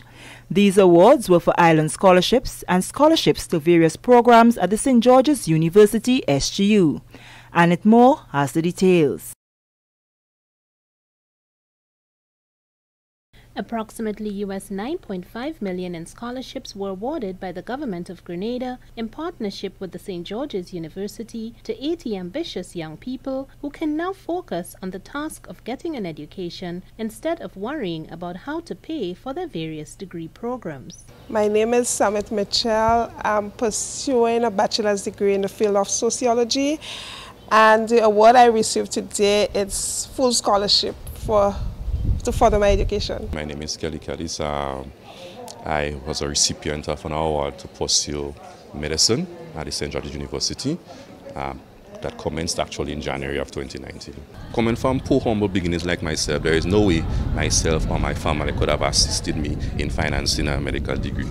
So the assistance that is presented here today to myself and all the other recipients of the varying awards and so forth, of course you go a very, very long way in defraying costs. You worked real hard and you know exactly what you want and need. So believe and you will never give up. You can reach your goals. Just talk to your soul and say, I believe I can, I believe I will, I believe I know my dreams are real. I believe I'll stand, I believe I'll dance, I believe I'll grow real soon. And that is what I do believe. We place great importance in the development of our human capital as a key element for our development agenda. As we continue our journey of economic and social transformation, we aim to equip our people, you, our awardees, with the right skills and the capabilities needed, not just for today, but for the future as well. It's really helpful because I know if I had not received the award, I probably would have to work several years to study. But this award is definitely going to help me advance my academic and career goals. The 80 recipients were awarded at a recent ceremony on Thursday, May 1st, 2019 at the Grenada Youth Center in Montrouge, St. George. These awards were for island scholarships and scholarships to various programs at the St. George's University. It is my ambition to pursue a degree in law. I want to specialize in international law because I feel that it's very relevant to today's society. So my name is Nick Nicholas. I come from the parish of St. Patrick's, specifically Moncraven St. Patrick's. This is my first year in SGU. It's my first semester. I'm doing information technology. We really do believe that we need to be promoting and exposing the positives in our society. Very often we hear, the negatives. And sitting before us this morning, is a group of intelligent young people who have taken the bold step to go on to improve themselves, improve their lives, improve their country by virtue of the skills and talents they will acquire during their period of study. The awards to SGU included 5 for pre-medicine, 24 in the field of medicine, 1 for veterinary medicine, and 2 for the Masters in Public Health degree. As a child growing up, I always figured I want to pursue a career in medicine. So when the opportunity presented itself in 2016 to move on from teaching, I first pursued a degree in biology at the same St. George's University in 2.5 years. And then I was lucky to receive an award to go to the medical field. My name is Toya Midi. I'm 19 years old, and I'm currently enrolled in the pre-medical science program at SGU. And today I received the Island Scholarship. I always had that passion, that interest in medicine. Hopefully in the future, I'll become a surgeon, probably cardio. In the Arts and Sciences Division, awards for bachelor degree programs were presented as follows: 3 for Accounting and Finance, 8 for Biology, 10 for Information Technology, 4 each for International Business and Psychology, and 1 each for Tourism and Hospitality Management, Sociology, and Management. Interested in what IT has to bring and what SGU has to bring to the table in terms of IT. There were 11 award recipients for nursing. I am Shanique Strawn, and I am doing the Bachelor's of Science in Nursing at the St. George's University. I've just completed my first semester of my second year. I have always wanted to be a nurse. The nursing program itself, it's very, very good. It's very detailed. It's outstanding. The lecturers are fantastic. My future goal is to be a nurse practitioner. I'm not sure if I want to be like a family practice or pediatrics or so on. But that is the route I'm going because the country, we need a nurse practitioner or two. Yeah. Apart from this, there were 6 Island Scholars awarded. My name is Trevon St. Bernard. I just finished, as of last year, the T. Marisho Community College. I received the Grenada Island Scholarship for the Department of Humanities. It's a great honor as well to receive the scholarship to aid in, helping my mom pay for my education. My heartfelt congratulations to all of you awardees here today. I also acknowledge the presence of your families, your teachers, friends, and applaud them for all of their support to you and the role that they have been playing in developing you and getting you to this point of your life. We are recognizing your outstanding academic achievements and your potential really to contribute more to our country's development. The Permanent Secretary for Human Resource Development and Religious Affairs, Jacinta Joseph, thanked the National Training Awards Selection Committee.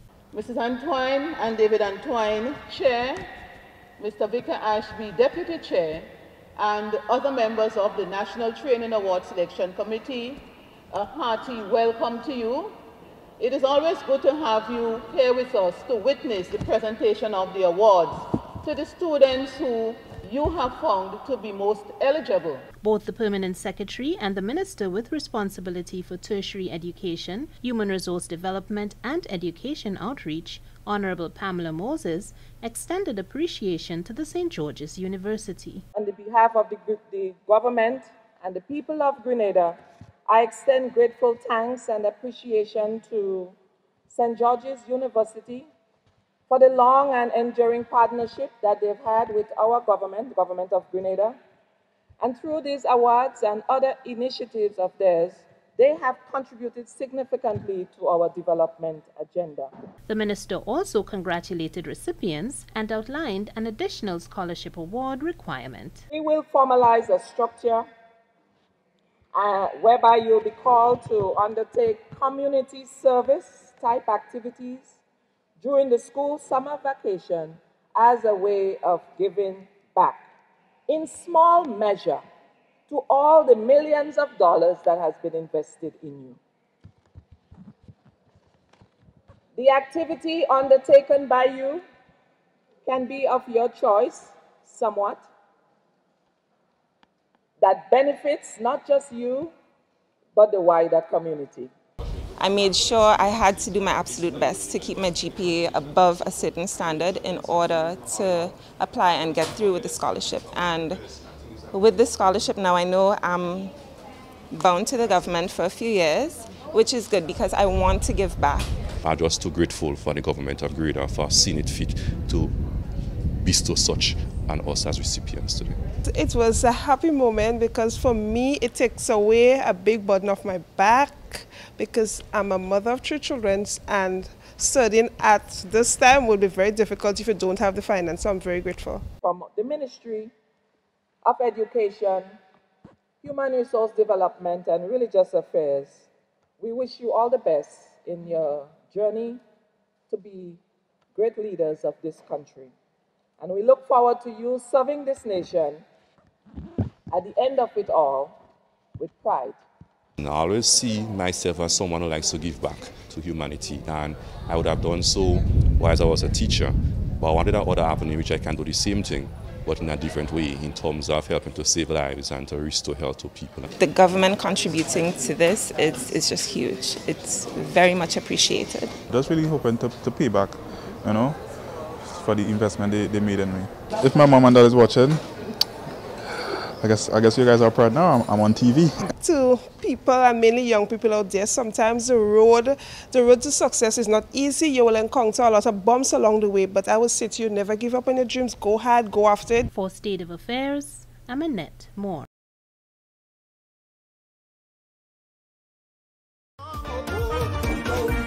I really love it. 2018 was great. 2019, this will be epic.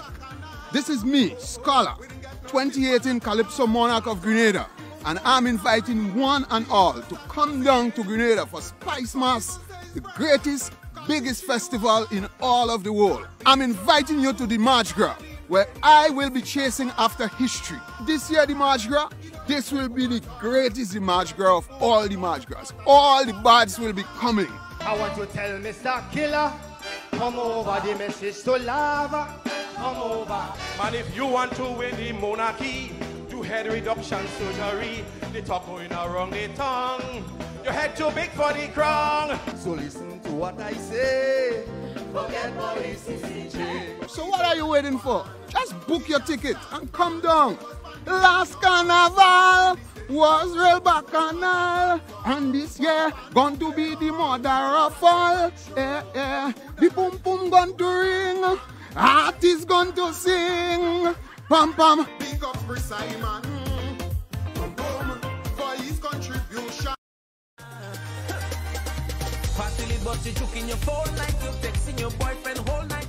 Another explosive celebration of cultural ecstasy has dawned upon us. One that every citizen, every visitor, and every nation has come to relish because of our unique carnival with its multiple diversity. I am Kemik DeGale, your 2018 reigning carnival queen. It has been a pleasure to share and embrace the warmth of your hearts. As we forge ahead to yet another immaculate experience, I invite you all to participate in the pinnacle of celebration on August 12th and 13th. Be amused by the traditional mass and kiddies carnival frolic. Come share in the harmonious sound of the steel pan, the sweet rhythms of the groovy, the frenzy of Soca Monarch, and the hard-biting lyrics of Calypso. Majestic Thursday on August 8th will be a night that celebrates beauty and encapsulates women power. Oh yes, our famous World Juve noted for our jab jab, our electrifying display of light and mass on Monday night, and the showcase of picturesque fancy mass. Let's dig deep within our roots and cultural awareness and run with building another spectacular carnival.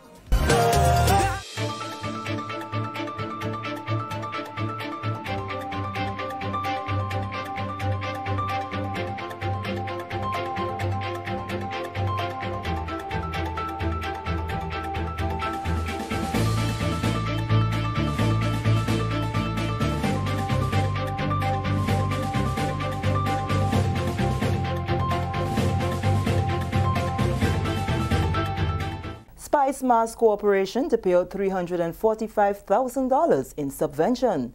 Details to this story and more in the National Report.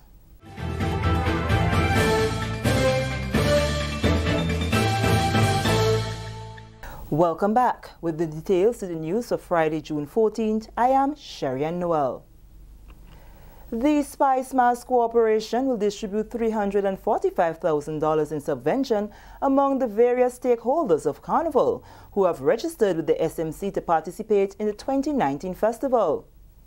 This was revealed by the SMC CEO Kelvin Jacob during a brief handover ceremony at the SMC office at the GCNA building, Kirani James Boulevard on Friday.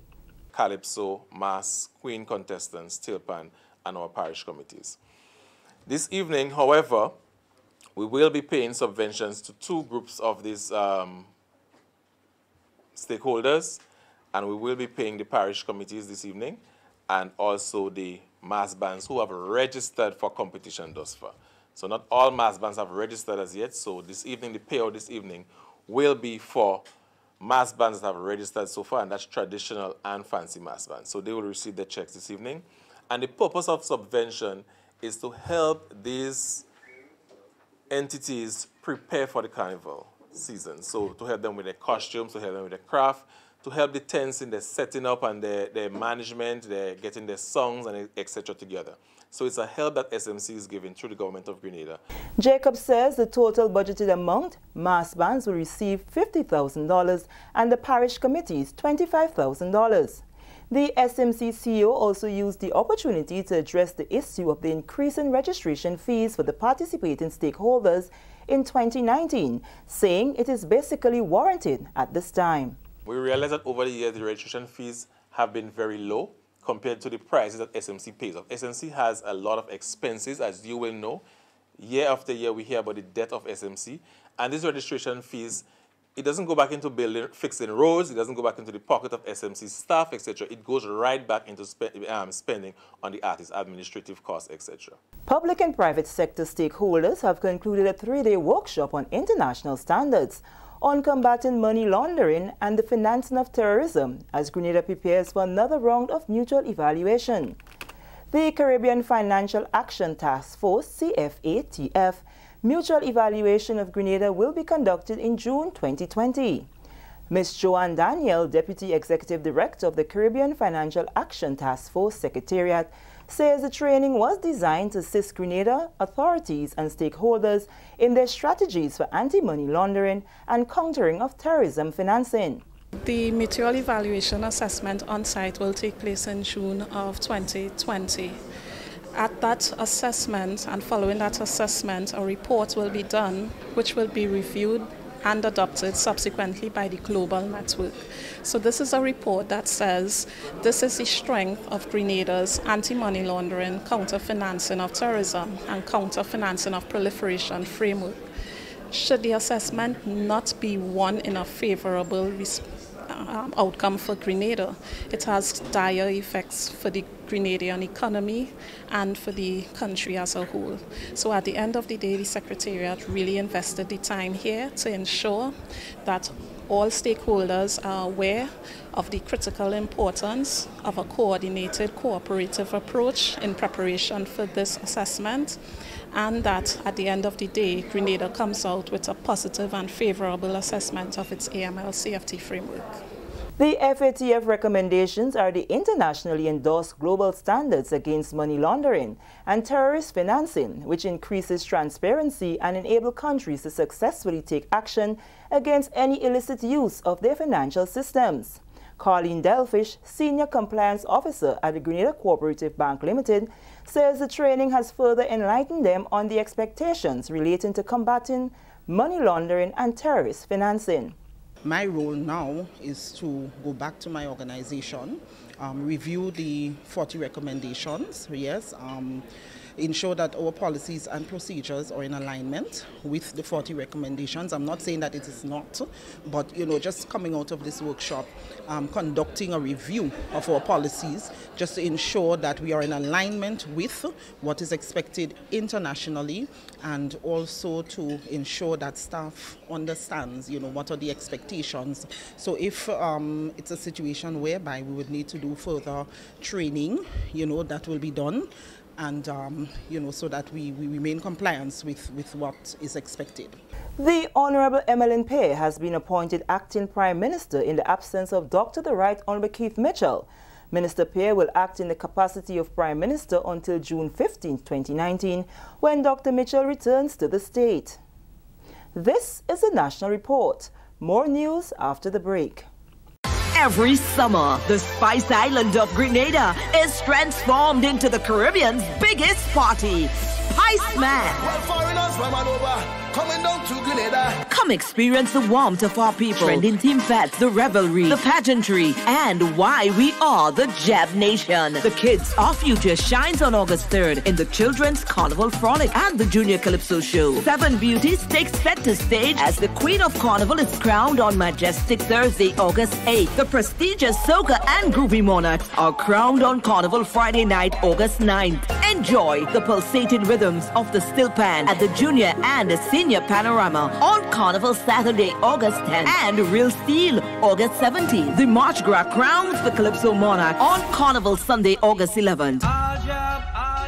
2 days of frolicking in the Caribbean sun kicks off on Monday morning, August 12th, with the biggest juve in the world, followed by pageant and Monday night mass. The creativity and splendor of our mass parades on the road Carnival Tuesday, August 13th. Join us in the Jab Nation of Grenada, August 8th to 12th for Spice Mass 2019. Many events, one carnival. Welcome back. A new and quicker method of producing and harvesting potatoes could soon be taught in at least 3 schools. The method was demonstrated during a training session at the Chinese Agricultural Mission this week. Details from Karima Lewis. A collaborative effort between the Southern Agricultural District of the Ministry of Agriculture and the Chinese Agricultural Mission at Lasages St. David has opened farmers' minds to a new and more yielding method to planting sweet potatoes. A training session on Wednesday at the Chinese farm at Lasages saw the involvement of agricultural extension officers, farmers, and foragers. The session saw demonstrations from Chief of the Chinese Agricultural Mission, Sam Zhen, and liaison officer between the Ministry of Agriculture and the Chinese Agricultural Mission, Mary Sylvester. With this easier and more profitable method, Sylvester is convinced that it was well received. I was very anticipated to do this one, because now that we have the scarcity of provision, I think the timing is good. We have good alluvial loam soil, and we have the planting material, and we into the rainy season now, so I think it was a very good timing. I think most people would have grasped it, especially the 4-H officers, now that they want to try it in 3 different schools, Roban Methodist, St. Michael's RC, and Cali's government. Even some of the farmers was very impressed that they want to try that method.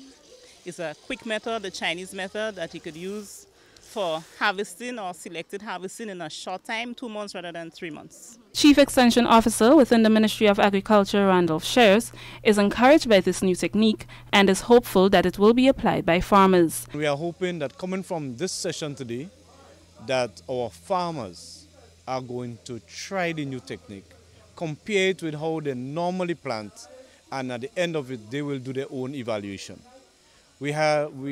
At the session today, we had a number of extension officers, mostly from the Southern Extension District and also from the 4-H unit. They observed the technique, they saw the results, and in going out and advising farmers, they will introduce that new technique to the farmers who are not here. We had students here from the 4-H clubs. The students, we noticed that they were very eager. In fact, they are the ones who got involved in planting and trying the new technique and so on. And we are hoping that they will go back and use the new technique in the school garden.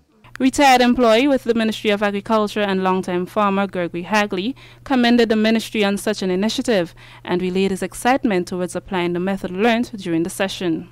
I think the training session today was very important for some of our farmers, because what we have seen here today, the method of preparation of the sleep and planting is somewhat different, and particularly for the children who are here.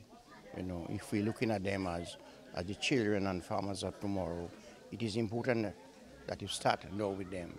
The disadvantage between the production and of the Chinese and the production of the farmers, the difference is the method in which the Chinese do their land preparation. They use organic manure, they use NPK manure, and you know, it's different to most of the farmers who sometimes use only organic manure or they use no manure whatsoever. It's different to it. But the whole juice about it is, I think that we were not accustomed with that method of using the 5 nodes of the leaf to plant and get the kind of production that you get in. So I'm going to try it and see if I'm successful, and then I can spread the news to other people. Results from this new technique is expected 2 months after cultivation. For the Ministry of Agriculture, I am Karima Lewis. And with this, we come to the end of the National Report for today, Friday, June 14th. I am Sherry Ann Noel on behalf of the entire news team, thanking you for viewing.